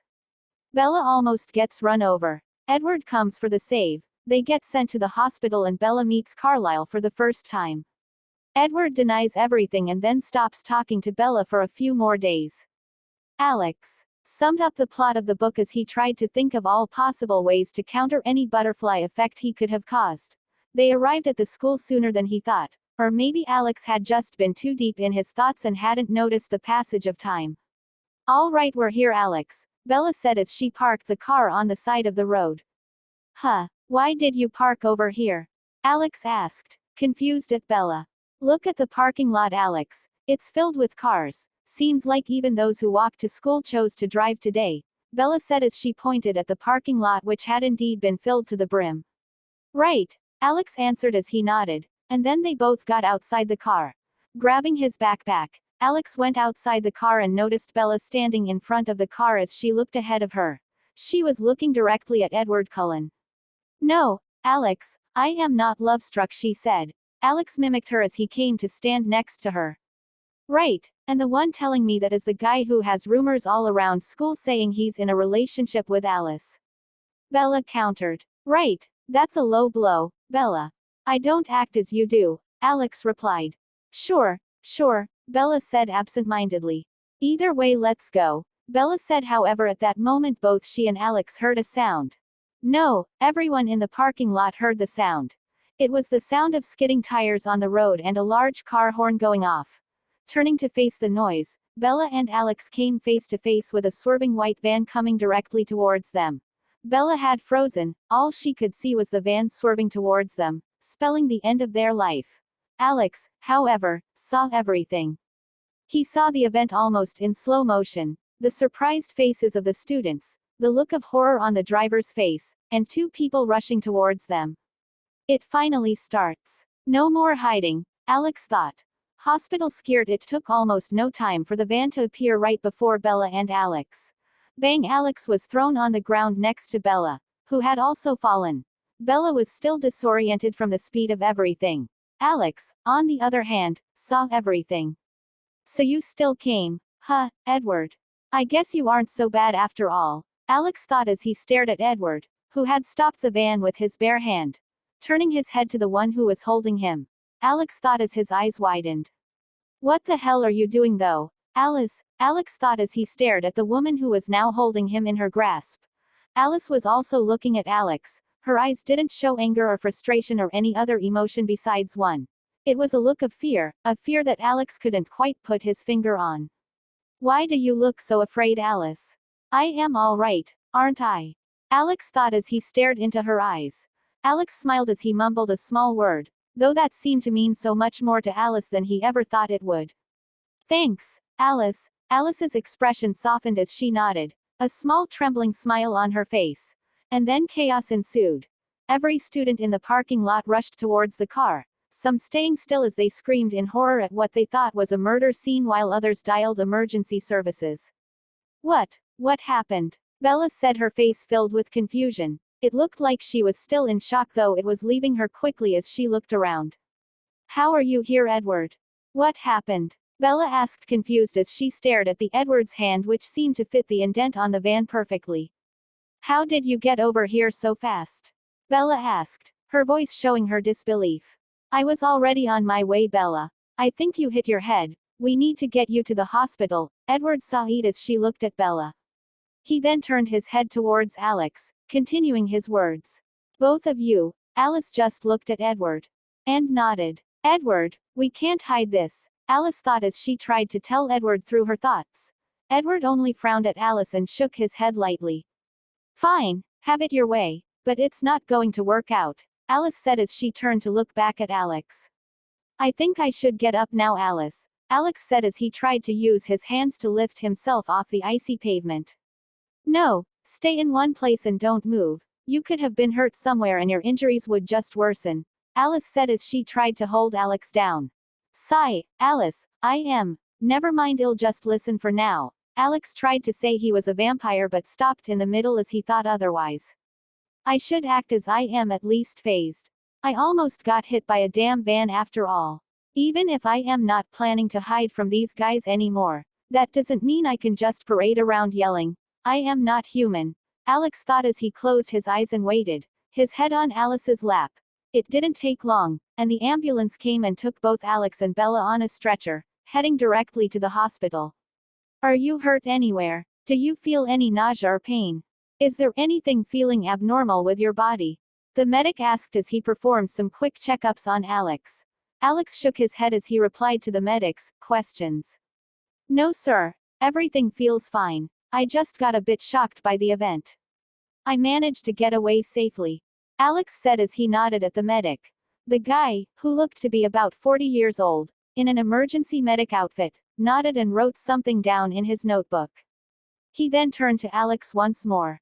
For now I can say that nothing looks to be out of place. We will do an X-ray scan at the hospital just to be sure, and then if everything is fine then we can release you, the man said. I see, thanks for the help doctor. Alex replied as he nodded at the man in thanks. Of course, it's our job. I am just glad that you ended up fine, the medic replied. The ride to the hospital was fast, and soon Alex was taken out of the ambulance van and into the hospital. They did an X-ray scan quickly and placed him in a bed in the emergency care unit while they checked over the results. Next to Alex was also Bella's bed and the boy who had almost slammed his van into Bella and Alex. I am so sorry. I really didn't want this to happen. I was driving just fine when the van lost control, the boy said, for what Alex thought was the 100th time. We already said it's fine, Tyler. Nothing happened either way, so it's all right. Some stuff just happens and we can do nothing about it, Alex said to the boy who looked to be in far worse condition than he and Bella, who had ended up with no injuries. Bang! The door slammed open as Charlie came rushing into the room, immediately appearing at Alex's and Bella's bed as he started asking questions if they were all right. We're okay, Dad. It's fine. Alice and Edward managed to save us just in time, Bella answered Charlie. Charlie thought for a moment and asked. Alice and Edward Cullen, right? Yeah, Alex answered as he lay down on the bed. I have to go and thank them then. They're good kids. Carlisle really has managed to raise a great bunch, Charlie said and then turned towards Tyler, who looked at the door of death with all the casts and bandages all over his body. And you aren't getting that license, young man. Charlie started and continued to reprimand the young man for minutes on end, not stopping until they heard the door of the emergency ward open. There at the door stood a man who appeared to only be at the end of his 20s or early 30s, with slicked back blonde hair and an extremely pale expression, his eyes the color of amber that seemed to reflect the sun itself. Carlisle Cullen, Alex thought as he stared at the majestic-looking doctor. Carlisle Cullen, hello, I am Carlisle Cullen. I'll be the doctor doing the final checkup so we can release you, Dr. Carlisle Cullen said as he walked closer to the beds where Alex and Bella were laid. Oh, Dr. Cullen, thank you so much for taking care of my children, Charlie said as he extended his hand for a thankful handshake, which Carlisle accepted with a soft smile on his face. It's all right. We are here to help people, after all, Carlisle answered.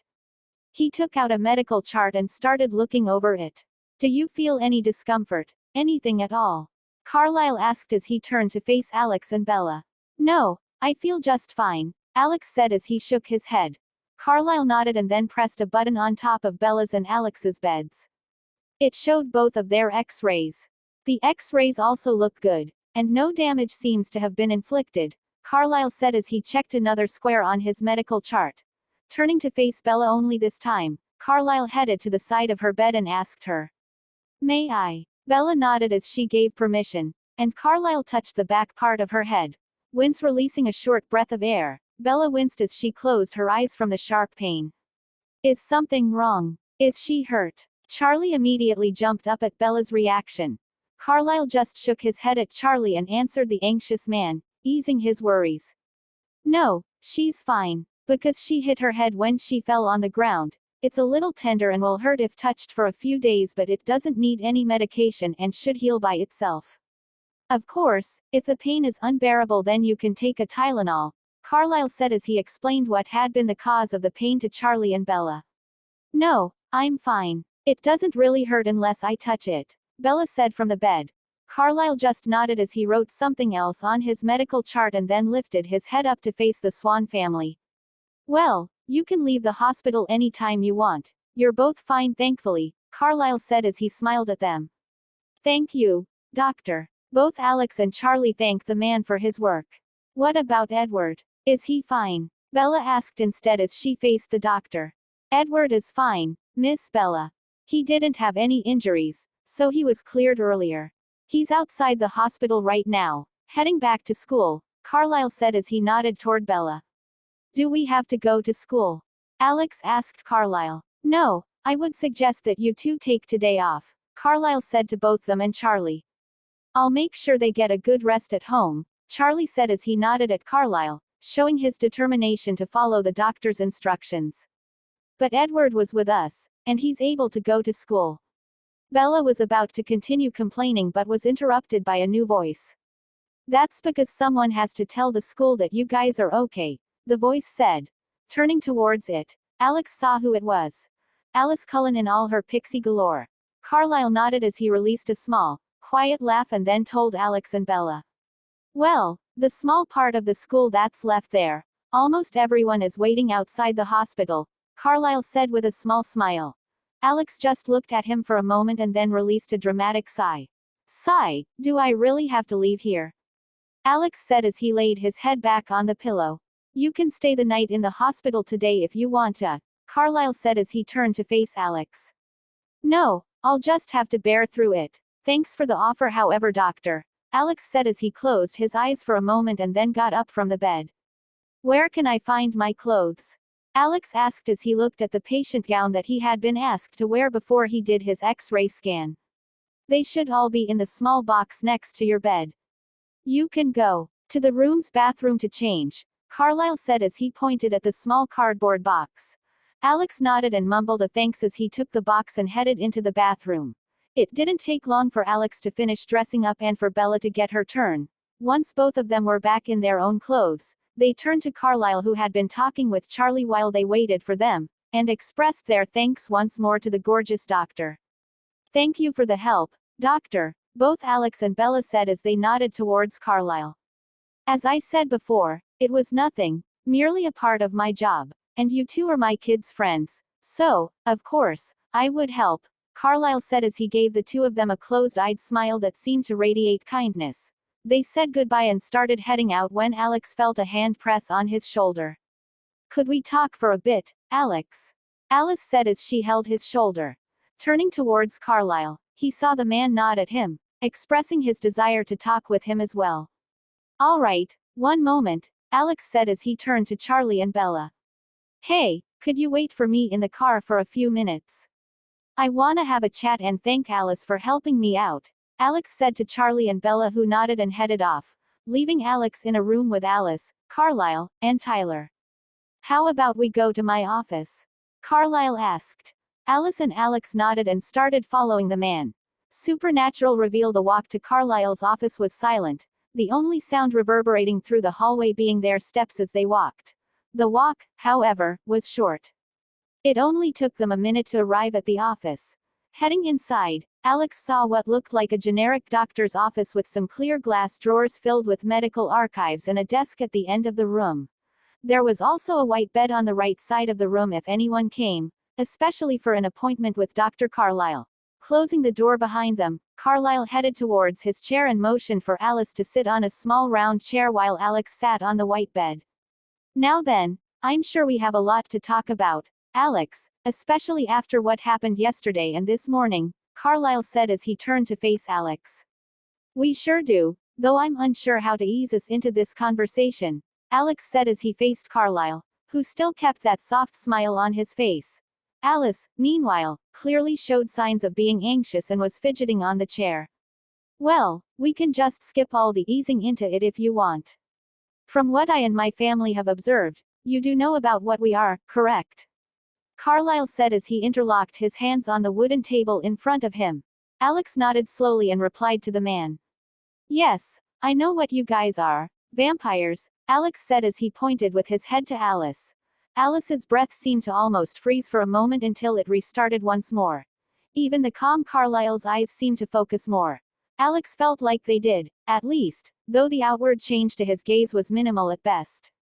I see we were correct in our observations, Carlyle said as they released a soft sigh. It's all right, it's not going to affect me or you much even if I know about it, Alex said as he tried to show a trustworthy smile, though he failed miserably at it. Sigh, if only it was that simple, Alex, there could be a lot of problems with you knowing what we are.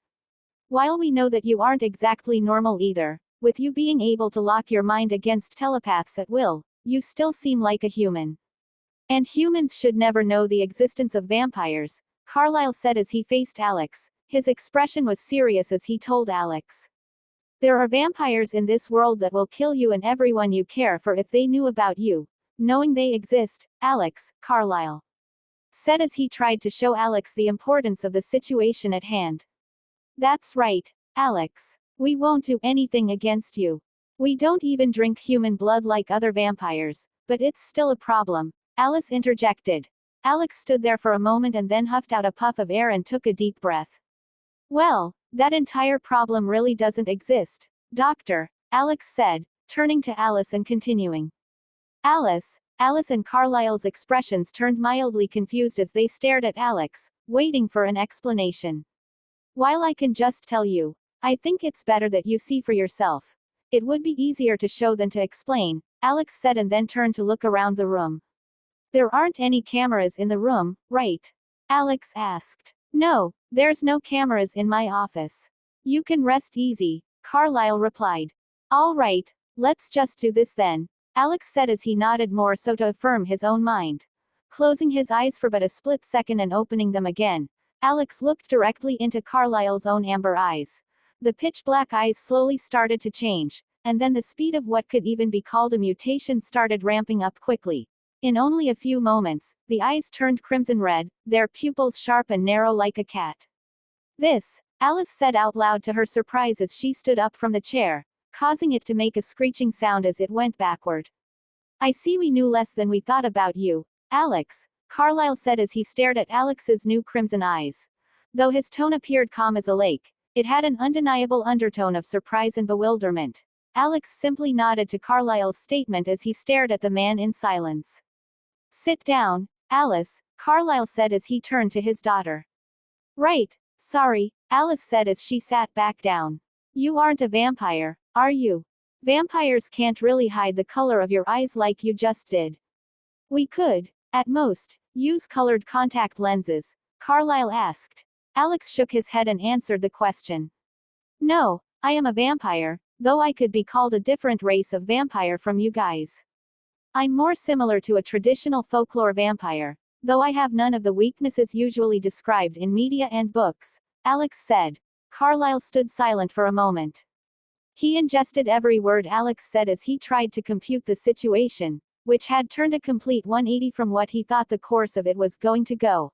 Alice, however, looked quite different from Carlyle. Her expression was no longer anxious, and she even showed slight signs of a smile blooming on her face. Sighing for what felt like the 100th time, Carlyle laid back on his chair fully and said, Well, you sure did surprise us, Alex. I really didn't think this was how this conversation was going to go. It makes it much less stressful but almost much more confusing at the same time, Carlyle said, his voice carrying a shallow tone of tiredness. There's more to this world than just one species of supernatural creatures. If vampires like you can exist, then who says other species can't? Alex questioned Carlyle, who turned to face him once more. That's right. I do have to say that we have been quite ignorant of the supernatural world and maybe even egotistical to think that only we existed, Carlyle said. Scheduled meeting, so I would like for us to continue this conversation, but this really doesn't seem like the right place to do it. Also, don't tell Bella about any of this. She isn't a vampire and is truly only a regular human. And it's the same with Charlie, Alex said as he stood up from the bed. Carlyle and Alice also stood up from their seated positions and came in front of Alex. Carlyle extended his hand for a handshake, which Alex took with a smile on his face. Well then, we will. Make sure we don't tell those two, Carlyle said as he nodded toward Alex, and then continued his words.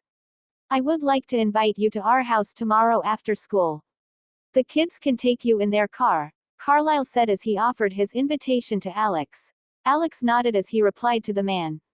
Of course, thank you for inviting me to your home. I am also excited to learn more from you about some questions I have, Alex said as he smiled. Carlisle nodded and took his hand back. Well, I guess I'll get going now. I don't want to make Dad and Bella wait for too long. See you later, Dr. Carlisle, Alice, Alex said to the two vampires, who smiled and waved at him. Heading outside of the office, Alex closed the door behind him and started heading outside of the hospital.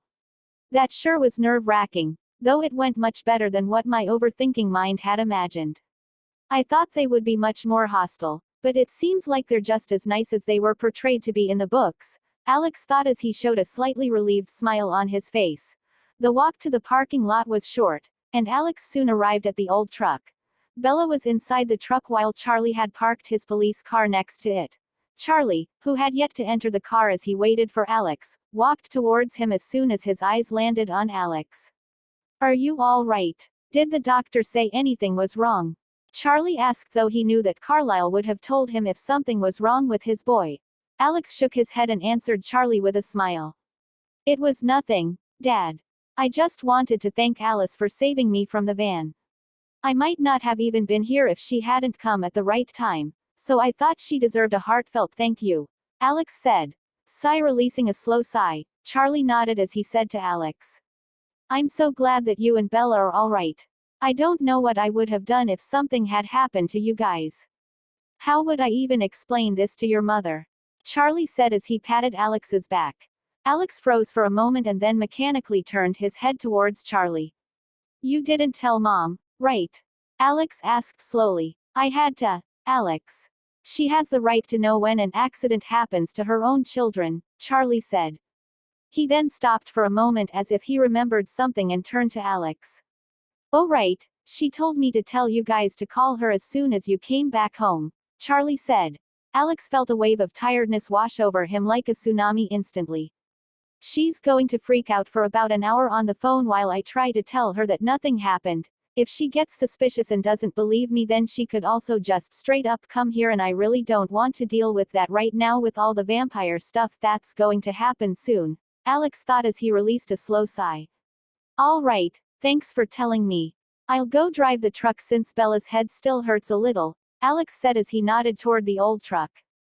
All right, just follow me from behind, Charlie said as he nodded towards Alex. Alex and Charlie both headed to their respective cars. Opening the driver's seat door, Alex hopped in and asked for the keys from Bella, who just gave them to him. Igniting the truck, Alex started following Charlie from behind as he drove towards their home. What's wrong, Bella? Why are you so deep in your thoughts? Alex asked, though he knew perfectly well what had gotten her so silent.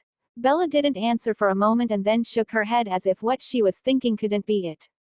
Nothing, Alex. I just think I'm confused from the shock and thought I saw something. But it clearly just the shock, Bella said, though her tone sounded like she was unsure about the words as she spoke of them. All right, make sure to get a good rest tonight then. I am sure you will feel better tomorrow, and then if you want we can talk about it, Alex said as he patted her shoulder. Bella nodded and thanked Alex. Right, thanks, Alex. What else is a brother for if not for being there when you need him? Alex said as he smiled at her. Right, some brother you are, Bella said, though her tone was light, and the words were clearly said in a joking tone. I am. What do you mean? Alex said. The rest of the car ride was filled with banter as they headed home. Beration when they arrived home close to half an hour later. Alex and Bella were stuck on the phone for an hour each as their mother took her time to both worry about them as well as berate them, even though Bella tried to explain it wasn't their fault. Alex just stood still and accepted every beration while mumbling apologies. In cases like this, no matter what you do, you will end up on the losing end. It's better to just accept it gracefully rather than end up having to talk for another hour, Alex thought as he finally said his goodbyes with Renee and turned off the phone. Huff, that was one hell of a scolding session, Alex thought as the smile on his face twitched, though he could do nothing about it. From the memories of this body, I know that Renee would come in forks with a split-second decision if she thought that something bad was going on. I'd rather not have to deal with her as well, Alex thought as he headed up to the bathroom. After finishing taking a shower, Alex went to his room and lay down on his bed. Edward should NT come and watch Bella sleep now that they know I am a vampire, right? It would be extremely embarrassing to know that her brother knows you're watching your crush sleep, right? Right. Alex thought as he desperately hoped those thoughts of his were correct. Oh God, what do I do when they do that? I'll just run away, miles away. Alex thought, then hopped off his bed and opened the window in his room. Looking outside at the forest, Alex clenched his fist. I finally don't have to hide this from everyone, Alex thought as a relieved grin appeared on his face. The day passed quickly. Alex headed to Bella's room and looked around the internet, trying to find anything interesting while Bella read a book on her bed. The moon overtook the sun, and soon, it was the sun's turn to overtake the moon once more. The time was 6 in the morning, just like yesterday. Alex was standing before his room window as he looked outside. Snow was still covering the landscape, freezing over the water and causing cold winds to appear from time to time. Going to the Cullen house today. I can't wait to see that woodland mansion. It looked so damn awesome in the movies, Alex thought as he remembered the mansion he had seen in the movies. They have to let me check out their cars too, especially the Porsche. That thing looks dope, Alex thought as he imagined all the things he could check out. Slapping his face lightly, Alex shook his head. Alright, let's calm down, Alex. Let's just go one step at a time, Alex thought to himself and started getting ready for school. Once he was all dressed up and ready, he headed downstairs just like every other day and prepared a small meal for Bella while she cleaned herself up and got dressed. Bella arrived downstairs soon enough and ate the food Alex had quickly made for her. They headed outside to the truck. I really think we should go and buy some better winter clothes this weekend, Alex said to Bella as they were walking to their truck, which was in front of the garage. Yeah, the clothes we had from Phoenix really aren't cutting it. Even the ones that we bought for winter just aren't good enough for the winter over here at Forks, Bella said as she hopped into the driver's seat while Alex went into the passenger. 1. We should also look for some part-time jobs. We can't just be munching off Charlie all the time, Alex said as he closed the door of the truck while Bella tried to ignite the truck's engine, which usually took a few tries. Barungan, the truck's engine finally started, making a loud noise and shaking a little. Yeah, Bella answered Alex, clearly absent-minded, as she seemed to be suddenly absorbed in her own thoughts. Driving out into the road, Bella started their drive to school. The drive was silent, though not a deafening silence but a rather cozy one while they headed to school. Both Alex and Bella were in their own heads as they thought. One of them was thinking of the past, while the other thought of the future. Finally, a while later, the truck arrived at the school. This time, it seemed like the parking lot wasn't entirely filled, so they managed to find a place to park the truck. Literally, the only day where there isn't parking space, the incident happens, and then the next day with the same weather conditions, and suddenly there is parking space. Alex thought as he narrowed his eyes. Is this the world enforcing the plot of the book, or is it just a coincidence? And I think it's not, because I know the future, Alex thought as he grabbed his backpack and opened the truck's door. It's quite an interesting topic. Does everything in this world get some kind of attraction to follow its original course, or does that force not exist, and I just haven't changed the event enough? Alex thought, intrigued, as he followed Bella into the school building. First class today is P.Ed Physical Education, aka Gym. I'll just go make an excuse. Don't really feel like doing that today, Alex thought to himself as he turned to Bella and waved a goodbye at her. See you at lunch, Alex said, receiving no reply besides a small wave from Bella. Time to get this day started, Alex thought as he headed down the hallway. Early graduation. Wednesdays are really slow, though I guess it's just because I can't wait for the school classes to end today, Alex thought as he headed towards the gym professor's office. The class had yet to start, so it was most likely to find him here. Knock knock, come in, the professor's voice was heard as he invited Alex in. Opening the door, Alex headed inside. The office was small and it seemed pretty similar to the one that Carlisle had, though the drawers were made with low-quality wood and not glass, and the gym professor didn't have a white bed in here. There was a basket of sorts as well that held all kinds of sport balls in it as well that was situated on the left corner of the room. Ah, Alex Swan, son of Chief Swan, right? The professor asked. That's right, I just wanted to ask if you could free me from today's class because of yesterday and all. Alex answered and asked his own question. You seem fine to me, young man. Nothing looks wrong, the professor said as he furrowed his brows. Why do professors have to be the same everywhere you go? Alex thought and then looked the man in the eyes. Crimson seeped into Alex's iris for but a split second and then it disappeared as if it was an illusion. Of course I understand. I'll let you go for today. Just make sure to get a nice rest, the professor said as he nodded at Alex. Thanks, Professor. I'll make sure to get a nice rest, Alex said, heading out of the office and closing the door behind him. Next order of business is asking about me graduating early. Alex thought as he headed to the school's principal office. The principal wasn't the one Alex was going to talk to. His secretary would be more than enough. Walking through the halls, Alex heard the different professors talking inside the classrooms as he passed by them. Finally, a few minutes later, Alex arrived at the principal office. Heading inside, the room was divided into two. First, when you entered, you would see the secretary part where most problems could be solved or simply stuff that didn't need the principal's attention. And at the back was another wooden door behind which was the real principal's office and where he was right now. How did Alex know he was there right now? His heart is pumping faster than what a human heart normally beats. Alex thought that maybe he should tell the secretaries in case of a heart attack. And then he heard a grunt that he really wished his enhanced hearing hadn't heard, and so Alex looked at the door while he tried to get his imagination in check, trying to stop it from creating the scene in his head. Let's just get this done with, Alex thought as he gulped and headed closer to the secretary desk where an old woman of what looked to be about 50 years of age sat.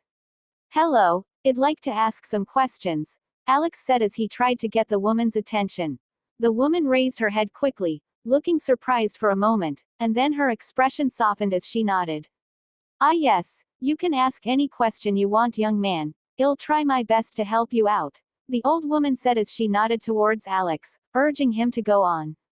I was wondering how the early graduation system works here in Forks, Alex asked. Ah, do you want to graduate early? The old woman asked, once more taken by surprise. That's right, Alex answered simply. The woman stood silent for a split moment and then nodded her head. 1 second, I don't remember it exactly, but there should be a file around here somewhere that tells exactly how it works, the old woman said as she started looking around the drawers behind her desk. All right, Alex said as he waited. Putting his hands in his pockets felt weird and disrespectful, so he was just left there standing awkwardly in the silence while the woman looked through the documents for the early graduation file. Finally, after what felt like ages, the woman turned around with 2 files in her hand. Pushing them towards Alex, she said. There are 2 ways for you to graduate early. One is the traditional early graduation, for which you need a certain amount of credits in classes, while the other one is called General Educational Development or GED. You can only apply for a GED if you leave the school program, however, and it also limits your options if you want to apply at highly competitive colleges. The woman said as he did a quick summarization of Alex's 2 options. Taking the papers in hand, Alex started to read through them carefully and came up to a conclusion quickly. Both of them have their benefits and also cons. Early graduation gives better benefits but would be harder to achieve in a short time frame, while I could do GED in a week if the entire process goes quickly. GED, however, does give fewer prospects in college or simply in any other higher field of education, Alex thought as he rubbed his chin. Strictly speaking, I really don't need a higher level of education, if any at all. College isn't even obligatory, and with the knowledge I have, simply investing in the stocks and markets I know of the future will allow me to earn enough to live for hundreds of years without working a single minute, Alex thought as he lifted his head and stared at the old woman. Could I possibly take these with me? Alex asked. Of course, they're just copies of the documents. After all, the old secretary said as she nodded her head. I see. Thank you once more. Alex thanked her and headed out of the office. Addiction walking down the hallway, Alex started heading outside with the files in hand. Arriving outside, Alex turned to a more closed-off corner and took out a cigarette from a pack he had bought in secret. Charlie and Bella would kill me if they saw this, Alex thought as he took the lighter and lit the cigarette on his lips. Taking a large smoke, Alex inhaled it as he sent the smoke to his lungs and then back out. Puff, it was a mistake to take that cigarette from the kid the other day. Now I'm back into the habit just like I was in my other life, Alex thought as he stared at the white death stick. Well, it's not going to do any damage to me this time, though the addiction seems to have persisted over into this life as well. Alex thought as he breathed in the smoke a couple more times and then looked over the graduation papers once more. Let's think realistically. Do I want a college degree? Do I wish to put myself through that?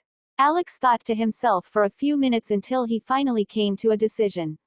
No, I really don't think I want to go and play human in college. I want to be able to travel around the world. I want to try new foods, see different cultures, and just experience life. I can achieve all of that without being stuck in college, Alex thought and nodded his head, his mind set on his future plans. I'll take the GED, but I'll at least stay in school for this year. I'll at least finish this junior year, and I'll just skip senior entirely. Alex thought, then threw the cigarette on his lips to the ground and smashed it with his foot. Taking out his phone, Alex nodded, saying that it had been a while and that the gym class was almost over now. I don't have any classes with anyone besides Mike today, Alex thought as he headed inside. The classes went by slowly. Alex especially felt like the seconds had turned into minutes. Finally, lunch hour arrived, and the students all started heading toward the cafeteria. Arriving at the cafeteria, Alex opened the doors and headed inside. At the end of the cafeteria, as usual, he saw the Cullens, who looked to be whispering among themselves, while in the middle of the room was his group of friends. It seems like Bella and Edward have already started playing their hot and cold game. This is going to be annoying to watch, Alex thought as he headed towards Bella. I'll just stick to Bella for now. I'll have my chance to talk with the Cullens after classes either way. And I'll have to inform Bella about the entire thing as well so she doesn't get stuck waiting for me after school. Alex thought as he waved his hand at the table. Hey guys, Alex said as he sat down on his usual chair next to Bella. Hey Alex, Mike, Eric and Jessica said, their voice enthusiastic as always, though Jessica seemed to be acting weirdly like usual. Hey Alex, Angela also greeted him, though her voice seemed much quieter and soft compared to the others. So what are you guys doing? Alex asked them to start the conversation and then completely shut off his mind for almost the entire hour as Jessica rambled on about some random gossip around the school or about her new makeup kit. Turning to face his sister, Alex said, I am going out after school today. A friend is taking me with them, so you can just go ahead and not wait for me, Alex said as he tried to find a way to circumvent telling her that he was going to the Cullens. With how suspicious Bella is of everything the Cullens are doing, I really do not want that suspicion to get directed my way as well, Alex thought as he shivered when his mind imagined Bella coming at 3 a.m. coming to his room to look around while he pretended to be asleep. Ah hell no, that can't happen ever, Alex thought to himself as he shook his head, lightly disappointed at his own imagination. Bella nodded and gave him an okay, though she seemed to be deep in thought, so he could have probably even asked for her precious chips and she would have agreed. Alright, don't say that I didn't tell you. Alright Bella, Alex said once more, making sure that she actually had listened, or at least trying to make sure she had. Yeah, Alex, I heard you already, Bella said, her voice slightly annoyed. Alright, Alex replied and then sat in silence as he continued to listen to the others continue their rambling. The lunch quickly came to a close, and the last 3 classes started. They were just like the morning classes, and Alex almost found them unbearable today, but still stuck through until the end.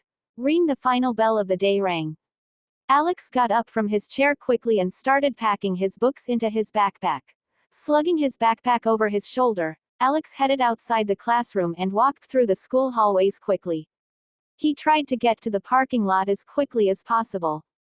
I'll have to wait for a bit before Bella drives off, or we just drive off before Bella arrives, Alex thought to himself as he rushed through the hallways. Finally, a minute or so later, Alex arrived at the parking lot. Quickly looking around, Alex found the Cullens pretty quickly. Thankfully, all of them seemed to be there as they had gathered around their cars. Walking with fast steps, Alex arrived at the silver Volvo quickly. Hey guys, Alex said as he waved. Car ride, hey guys, Alex said as he waved at the Cullen vampires who had gathered around their cars. Hey, Alex. Alice waved at him as a large smile appeared on her face. Running towards Alex, she gave him a hug. Alex's face turned surprised at the show of affection, but he quickly returned the hug and then parted with Alice. Hey, could we get going? I don't really want Bella to see us together, Alex said as he looked at the others. It took a moment, but the Cullens nodded and got inside their cars. Alice took Alex, and they hopped into the silver Volvo together with Edward and Edith while the others went inside the Jeep. Turning the ignition key, Edward started the Volvo up, and they headed out of the parking lot quickly. So, how did today go?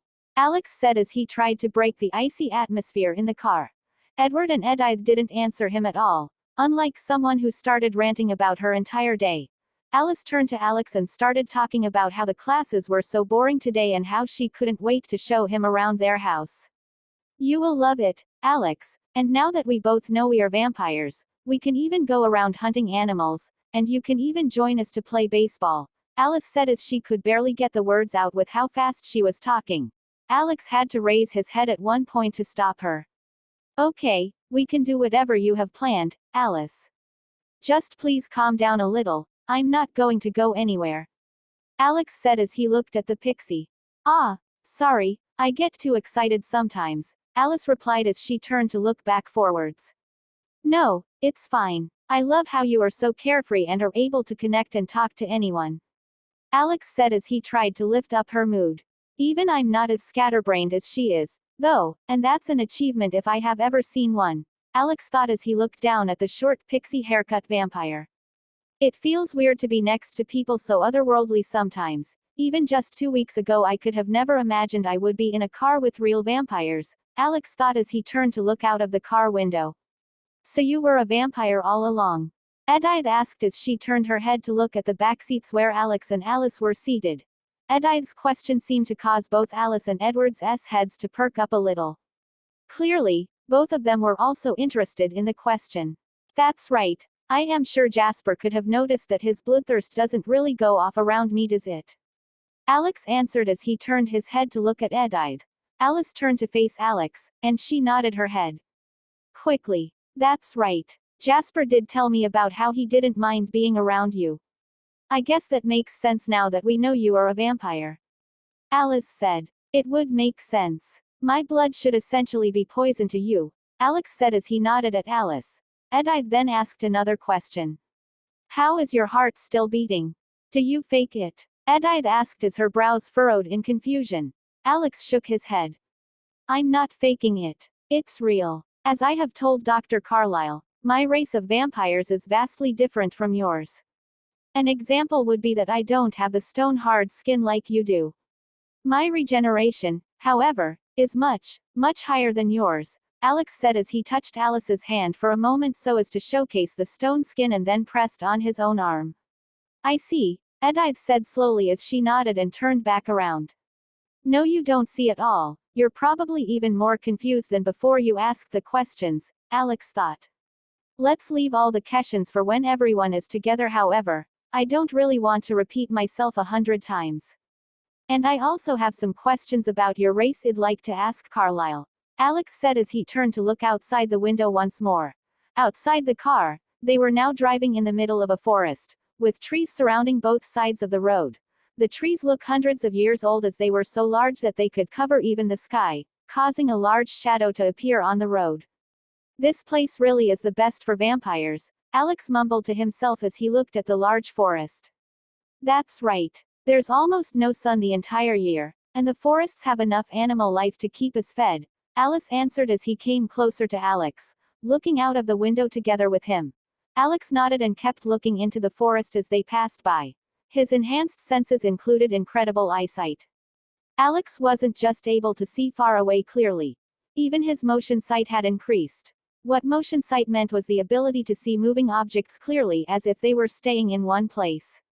There really is a lot of wildlife around here. It's nice, considering how much humanity has ruined the natural habitats of so many creatures. Alex thought as he stared at some squirrels heading up a tree. Are we almost there? Alex said as he turned to face the others. Almost there, Edward Said, finally voicing out a word since the start of the drive. Esme Cullen. The rest of the drive was short but calm. No words were said, and though Alex could feel a slight tension, it wasn't unbearable or uncomfortable. Slowly, the car stopped and started slowing down as it turned and parked in front of a large mansion. The mansion was constructed in modern architecture, with large windows, and is surrounded by black marble and light brown wood. Turning the ignition key, Edward stopped the car's engine. Clank. Edward opened the Volvo's door and headed outside. Edith, Alice, and Alex followed suit as they got outside. This place looks even more gorgeous than it did in the films. I guess seeing it in real life shows just how big of a mansion it really is, Alex thought as he looked at the house. Pretty impressive, right? Alice asked as she stood next to Alex. Yeah, looks gorgeous, Alex answered as he stared at the mansion and then turned around to look at the surrounding. Woods were all you could see all around it. The location is also awesome, Alex added after he stopped surveying the area. Yeah, Carlisle and Esme wanted a calm place to relax and not have to worry about hiding ourselves, Alice said. A few seconds later, the rumbling sound of a car was heard, and the Jeep came into view. Parking next to the Volvo, the rest of the Cullen children came out. Jasper and Emmett had a smile on their face, a significant contrast to Rosalie, that seemed to frown in displeasure as soon as her eyes landed on Alex's face. She makes it look like I'm either the most disgusting thing she has ever seen, or I killed her entire family. Alex's sweat dropped as he saw Rosalie's reaction. Well, then, let's go inside. Carlisle and Esme are waiting for us, Jasper said as he came over. Right. Alex nodded as he started following the rest, heading towards the front door of the large mansion. Ah, right. You haven't seen her yet. Esme is our adoptive mother and Carlisle's his wife, Alice said as she walked alongside Alex. Alex nodded and then followed the others the rest of the way to the front door. Rosalie opened it and headed inside directly, not even bothering to care about anyone else, as she disappeared behind the mansion's doors. She doesn't really see me favorably, does she? Alex asked with a slight grimace on his expression. Don't worry, she'll warm up to you soon enough, Emmett said as he slapped Alex's back. You know those slaps of yours are quite heavy, Emmett, Alex said as he turned to Emmett. Emmett simply gave a sheepish smile in response. Finally, Alex headed inside the large forest mansion. The walls, the high ceiling, the wooden floors, and the thick carpets covering the floors were all different shades of white. It gave the already large mansion an even larger feel. It almost looks like those palaces in Greek mythology, Alex thought as he headed further inside. Finally, after they had passed one more door, Alex saw two people waiting for them. One was the handsome Carlisle, who was wearing what looked like a thin sweater, and the other was a woman. She was quite tall, with brown locks of hair and amber, almost hazel eyes that perfectly suited her heart-shaped face. Her body also looked fit. However, her beauty differed from Alice's or Rosalie's, who had a much younger-looking beauty. Esme, the woman Alex was looking at, could be said to perfectly represent the beauty of an older woman, someone who looked like a true, kind-hearted mother. Carlisle opened his mouth first as he smiled and welcomed Alex inside. Welcome, Alex. We are very pleased that you have decided to join us today, Carlisle said, his tone soft and graceful as he extended his hand for a handshake. Shaking the man's hand, Alex smiled as he replied. It's also my pleasure to be invited. Your house truly looks lovely, Doctor, Alex said. Parting hands with Carlisle, Alex turned his head towards Esme. Welcome, Alex. I'm glad you decided to come. Alice has told me many good things about you, Esme said as she smiled at Alex. You must be Alice's mother, Esme. I'm also glad I could come. Thank you once more for the invitation, and I hope Alice didn't put me on too high of a pedestal. I'm just a normal kid, Alex said as he smiled and nodded to Esme in thanks. Esme smiled, and Carlisle continued talking. Well then, let us go and sit inside. Alex nodded, and they headed to the living room. The mansion's living room was wide, with a TV in the middle and large couches surrounding it. Large windows on the side gave a great view of the forest outside. On the other side was the kitchen, and a bit farther away was a set of stairs leading upstairs. It looks lovely, Alex said, causing Esme to give him a soft thanks and a smile. Sitting on the couches, Alex sat with Alice on his right and Jasper on his left, while on the other side were Emmett with Rosalie and Edward with Edith. Carlisle and Esme sat together on a smaller couch meant for only two people. Well, I'm sure you all have questions about me, so we can start with that right away if you wish, Alex said as he turned to face Carlisle. Carlisle nodded his head, his smile still in place. That would be much appreciated, Alex. You have us quite confused, you see, Carlisle said, causing Alice, who was on his side, to nod unconsciously.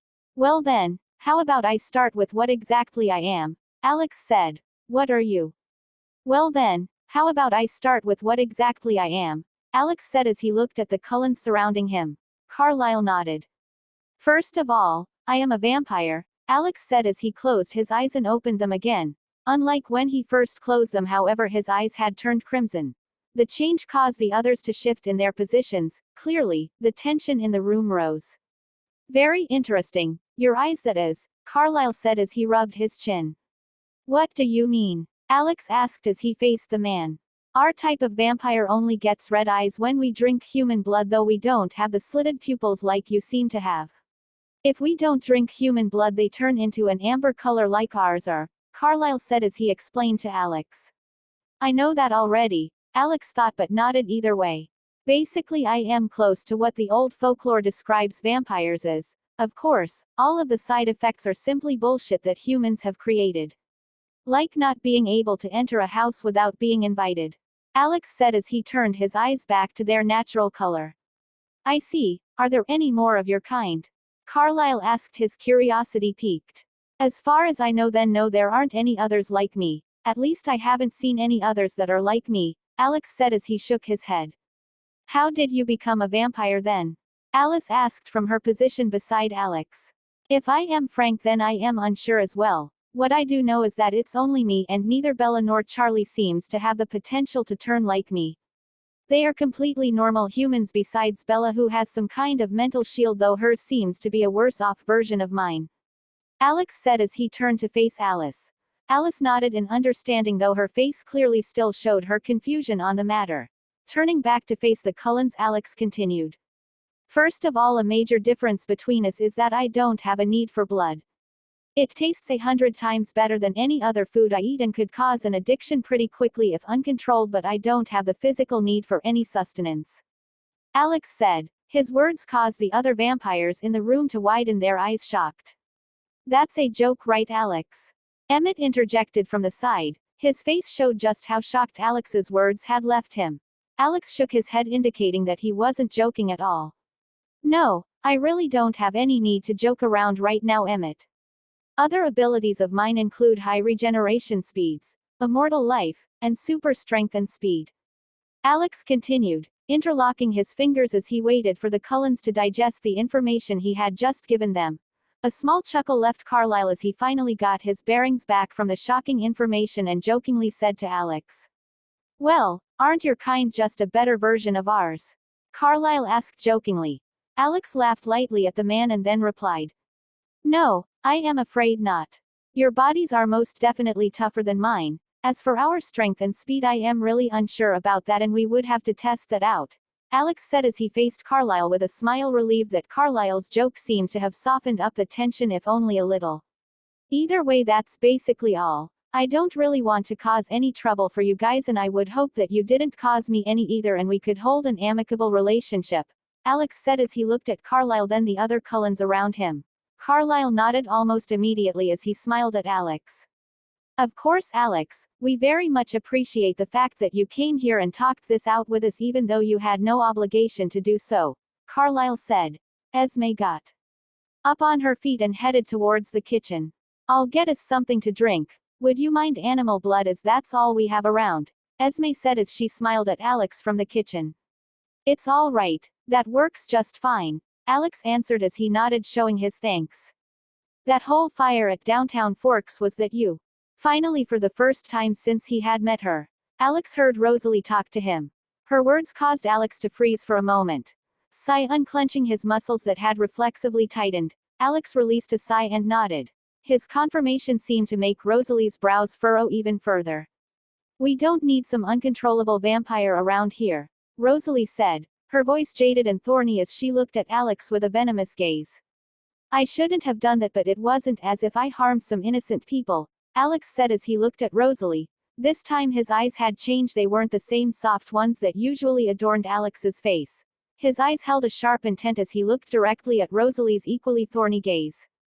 All right, calm down now children, and from what I saw at the hospital there is no way for them to find out who did it, or more importantly that it was a vampire. Carlyle interrupted as he tried to clear up the suddenly formed cold atmosphere in the living room. Alex nodded at Carlyle and relaxed his expression, right on time as Esme also brought them all a wine glass of animal blood.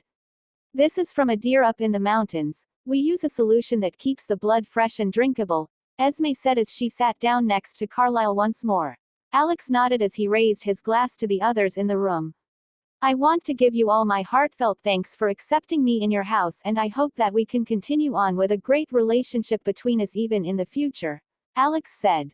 The others besides Rosalie, who still looked like she wanted to rip him apart, nodded and raised their glasses. A second later they all brought the blood to their lips as they drank, the blood staining their lips a dark crimson red.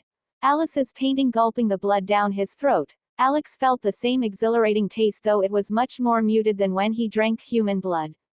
It also varies. One of the people at the bar had really disgusting blood. I wonder what that could have been caused by.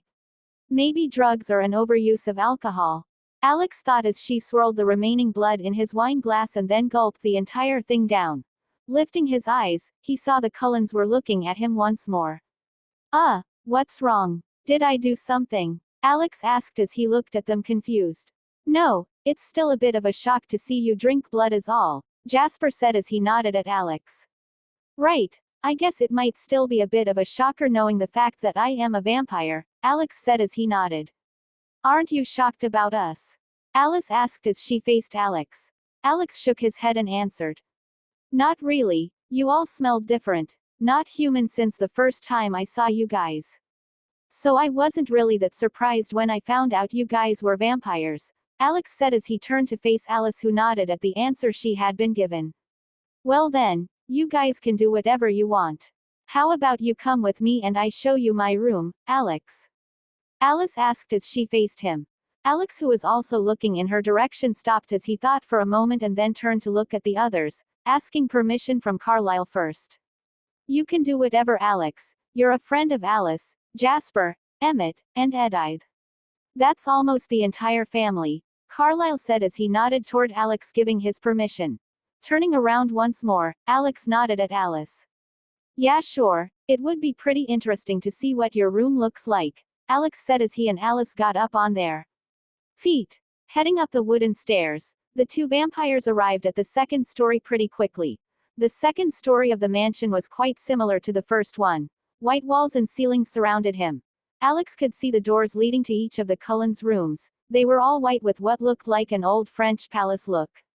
The more I look around this place, the more beautiful it looks, Alex said as he looked at the intricately designed interiors and doors of the mansion. It was constructed by Jeff Koval, a renowned architect. It's actually pretty new as it's only been a few years since we arrived back in Forks, Alice said as she headed down the hall towards the last white door. It sure does look modern enough to be new, Alex said as he walked alongside her. Alice opened the last white door in the hall and together with Alex headed inside the room. The room was purely made of shades of gray and white, just like the rest of the mansion. It was quite large and had a king-sized bed in the middle and what looked like hundreds of art supplies next to it. You really do like painting, huh? Alex asked as he came closer to the art supplies. Yeah, I guess so, Alice said as she came closer. What was your last project? Alex asked curiously as he looked around. The room had been decorated quite a lot more than the rest of the house. He saw tens of paintings all around the room. Most of the paintings were of the forest and the wildlife, however there were also some depicting what Alex assumed to be blood and some kind of massacre. That's quite the creepy set of paintings to have, Alex thought as he stared at two of the most disturbing paintings in the room. The left painting depicted a dying man who was bleeding out of his mouth while on his knees and holding what looked like a silver chain. The right painting on the other hand was much more intense. Feels like too soft of a word. I guess extreme would fit better in this situation, Alex thought as he stared at the oil painting. The painting depicted a woman eating a man's shoulder. Not drinking their blood but actually eating the man's neck as she licked her fingers. As he looked at the painting, Alex felt like he should be disgusted, that he should think Alice had gone utterly insane for painting something like that and then framing it on her wall. But for some damn reason, I can see its beauty. At least whatever fucked up sense of beauty my body thinks that is, Alex thought as he stared at the painting for a few more seconds and then turned towards Alice once more. Your paintings sure are interesting, Alice, Alex said with a twitching smile. Thank you, Alice said as she perked up and looked at Alex with what he could only call the greatest technique of all time, puppy eyes. Her being able to replicate that perfectly is a crime. She should be punished by God for that. Or whatever that guy who brought me here was. Alex thought and then asked Alice another question. So do you do anything besides painting while in here? Alex asked, though he really wasn't expecting how the next part of the conversation would continue. Crying inside, so, do you do anything besides painting while in here? Alex asked, though he really wasn't expecting how the next part of the conversation would continue. Alice didn't answer at all, as her eyes seemed to start to become almost foggy. Sitting down on her bed, Alice looked at the ground, silence engulfing the room. Did I ask something I shouldn't have? Alex thought as he faced Alice, who was looking at the ground. Alice, are you okay? Alex asked as he came close and touched her shoulder. Zzp, almost like an electrical current was flowing through his body. Alex reflexively jumped back as he stared at his hand. It was merely a split second, but he had seen something, though the image was blurred beyond belief. What the hell was that? Alex thought as he stared at his hand, where he had first felt the jolt that had traveled throughout his entire body and to his brain. Was that one of her visions? Alex thought, confused. How the hell was I able to see her vision in the first place? Just what was that? Alex decided that he would just have to sit down and wait until Alice became responsive once more. The wait wasn't long. As soon as he sat on the bed next to her, Alice's head shot up as she looked around. Are you back? Alex asked as he looked at Alice. Alice simply turned around and stared at Alex. Her expression seemed grim. I just thought I'd tell you this, but Bella's going to find out about us soon, and by that I mean very soon.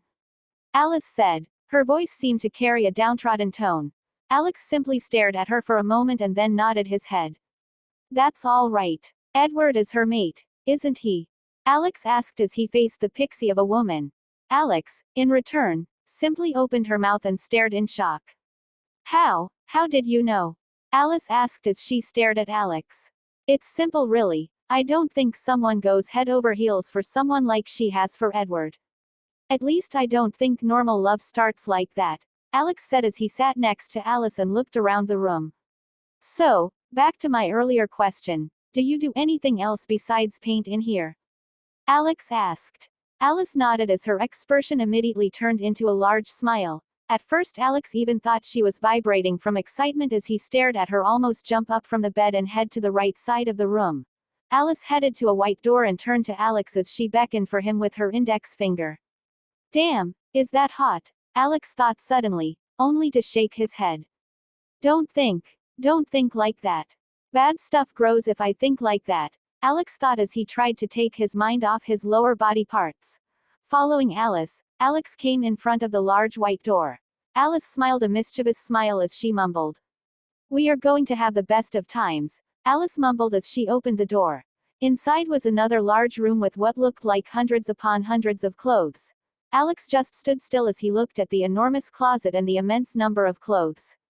My senses are telling me to run away. Run away right this second, Alex thought as he quickly took a step backward. I see. Super cool, Alice. How about we go to the living room again? Alex said awkwardly as he tried to take another step back. He, however, was stopped by a hand on his shoulder as Alice gave him a closed-eye smile.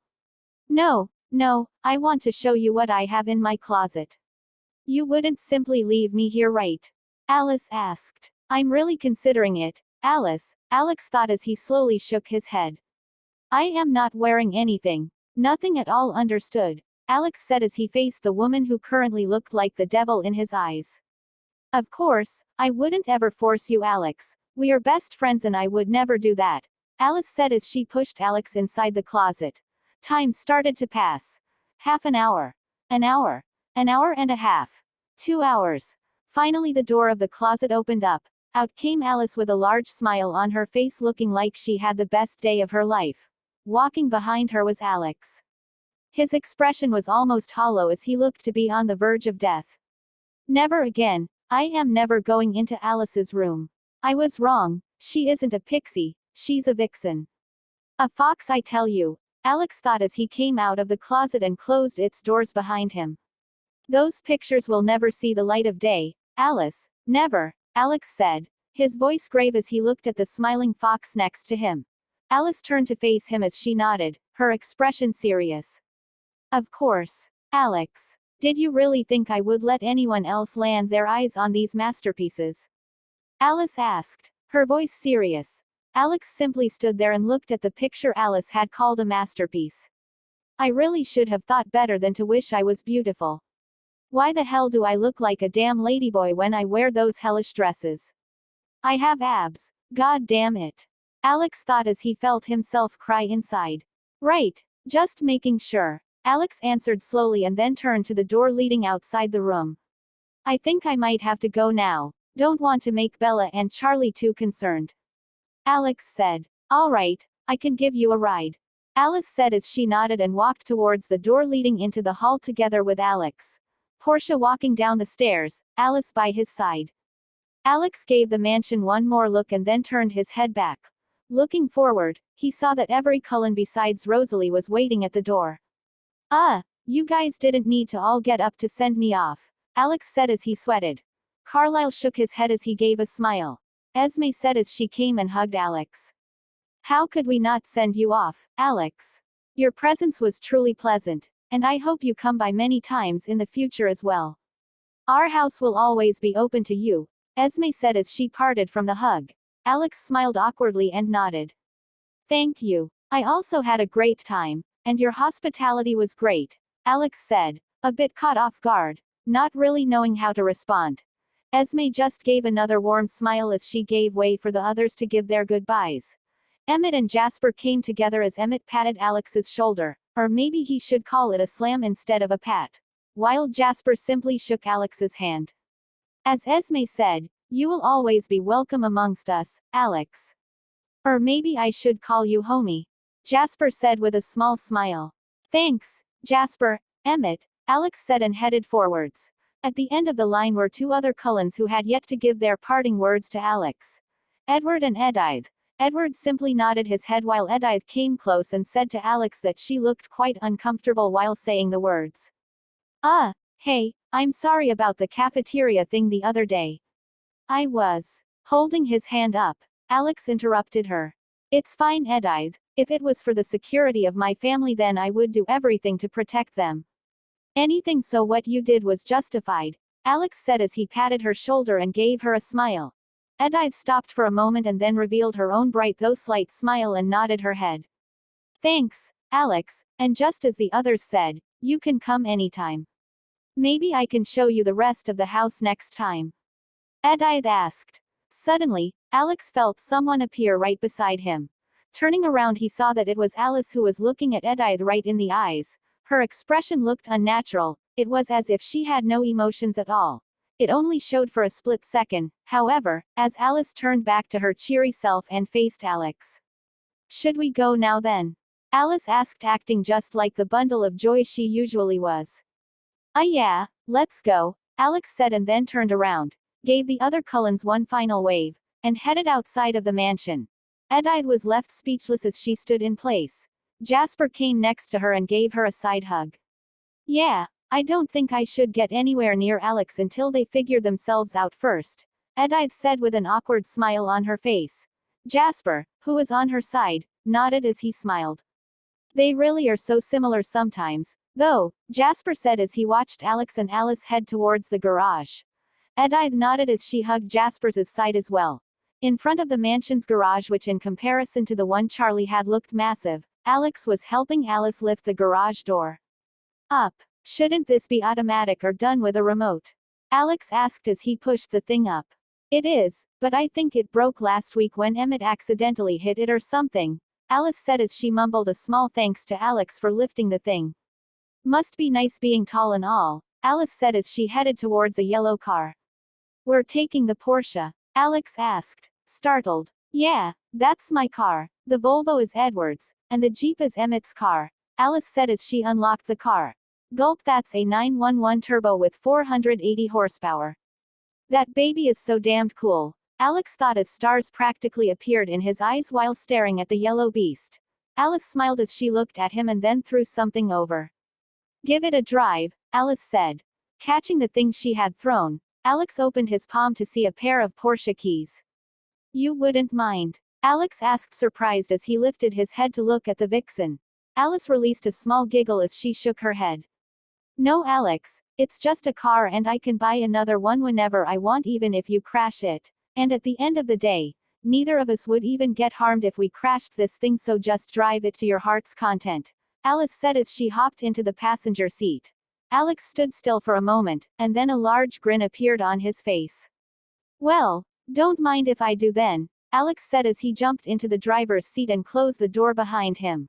Putting the key into the ignition, Alex pressed the start-up button. The car's engine fired up as it released a loud sound. Unlike the truck's noise, however, the Porsche released a clean sound that was clearly just a show that the car was working perfectly, while the truck sounded like it was so broken that it could barely drive. Putting it in first gear, Alex drove out of the garage and into the road. Turning towards Alice once more, Alex asked one more time just so he could be sure. I can drive as fast as I want, right? Alex asked.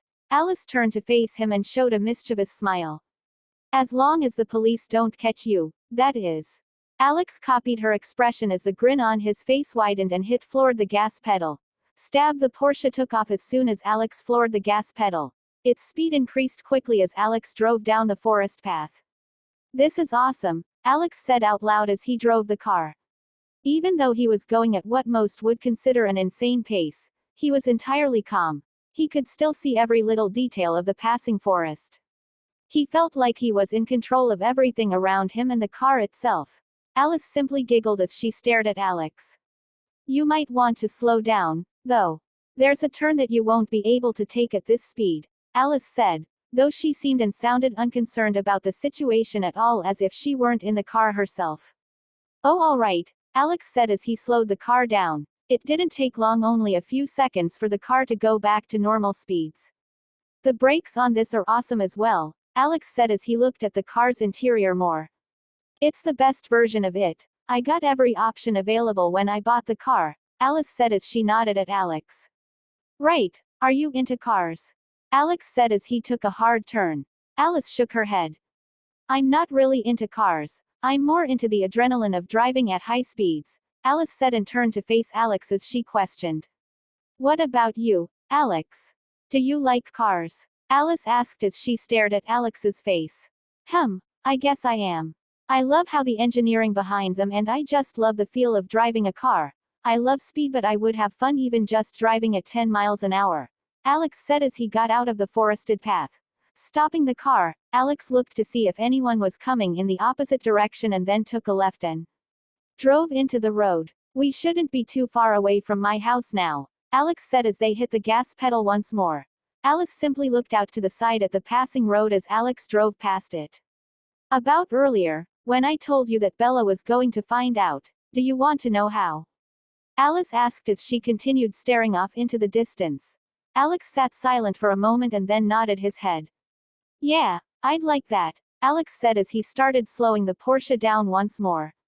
I'm getting quite close to home now. If Charlie sees me driving this fast, then it would be one hell of a taking session, Alex thought. My ability, just like your mental shield, is future sight. I can only see split parts of the future and they may not even come true. So keep in mind that what I saw wasn't even close to the full picture, Alice said. Her voice was somber and didn't carry many emotions. Right, I'll keep that in mind, Alex replied as he looked at the coming turn at the end of the road. What I saw was Bella in a different city. It was night, and some people were harassing her. One of them managed to stab Bella with a knife, Alice said as she turned to face Alex. Alex's expression had frozen as he drove. A moment later, a small smile crept up his face as he said to Alice. Telling me this while I'm driving really isn't a good idea, Alex said. Sigh, wait, let me just park the car somewhere around here and then you can tell me the rest, Alex said as he turned to face Alice. Alice nodded as she mumbled a small okay. A few minutes later, Alex found a small place outside of the road where he could park. The clouds had gathered, and it would soon start to rain as loud thundering noises were heard from the distance. All right, so what happens after Bella gets stabbed? Alex asked as he turned to face Alice, his expression showing how seriously he was taking the situation. You and Edward show up. Edward gets Bella away, I think, but you stay with the people who stabbed her. Alice said as her expression turned sadder. Sigh. Alex released a long sigh and opened his mouth as he voiced out his thoughts. You saw it, didn't you, Alice? You saw me kill those guys, if not torture them while doing that as well? Alex asked as he looked at Alice's expression, which had frozen for a second. Alice nodded. Yeah, and I want to never let that actually happen, Alex. Alice said as she cupped Alex's cheek. Alex frowned for a second and then closed his eyes, thinking about what she had asked for. Snapping his eyes open, Alex took her hand off his face and asked Alice, his tone serious. You want me to leave the guys who stabbed Bella alone? Alex asked as he looked at Alice incredulously. Alice shook her head as he replied to him. No, Alex, I want us, not you alone, to save Bella before any of this happens, and then you won't have any need to do anything. Alice said as she turned to face forward once more. Alex stood there for a moment and nodded slowly. Fine, I can do that, but those pieces of shit will just do something to someone else if it isn't Bella, Alex said as he ignited the car engine back on. And I'll just run from here. Don't really want Bella or Charlie to know that I was at your place, Alex said as he opened the door. The person who did that to those people, that's not you, Alex. I haven't talked a lot to you, but you don't seem like the type of guy to do those things, Alice said as she looked at Alex, who was walking away. Alex turned to face Alice and stood silent momentarily before turning back and walking away. What do you even know about me, Alice? Alex mumbled, though his thoughts were a question towards himself rather than Alice. What do I know about this body, about myself? Alex thought.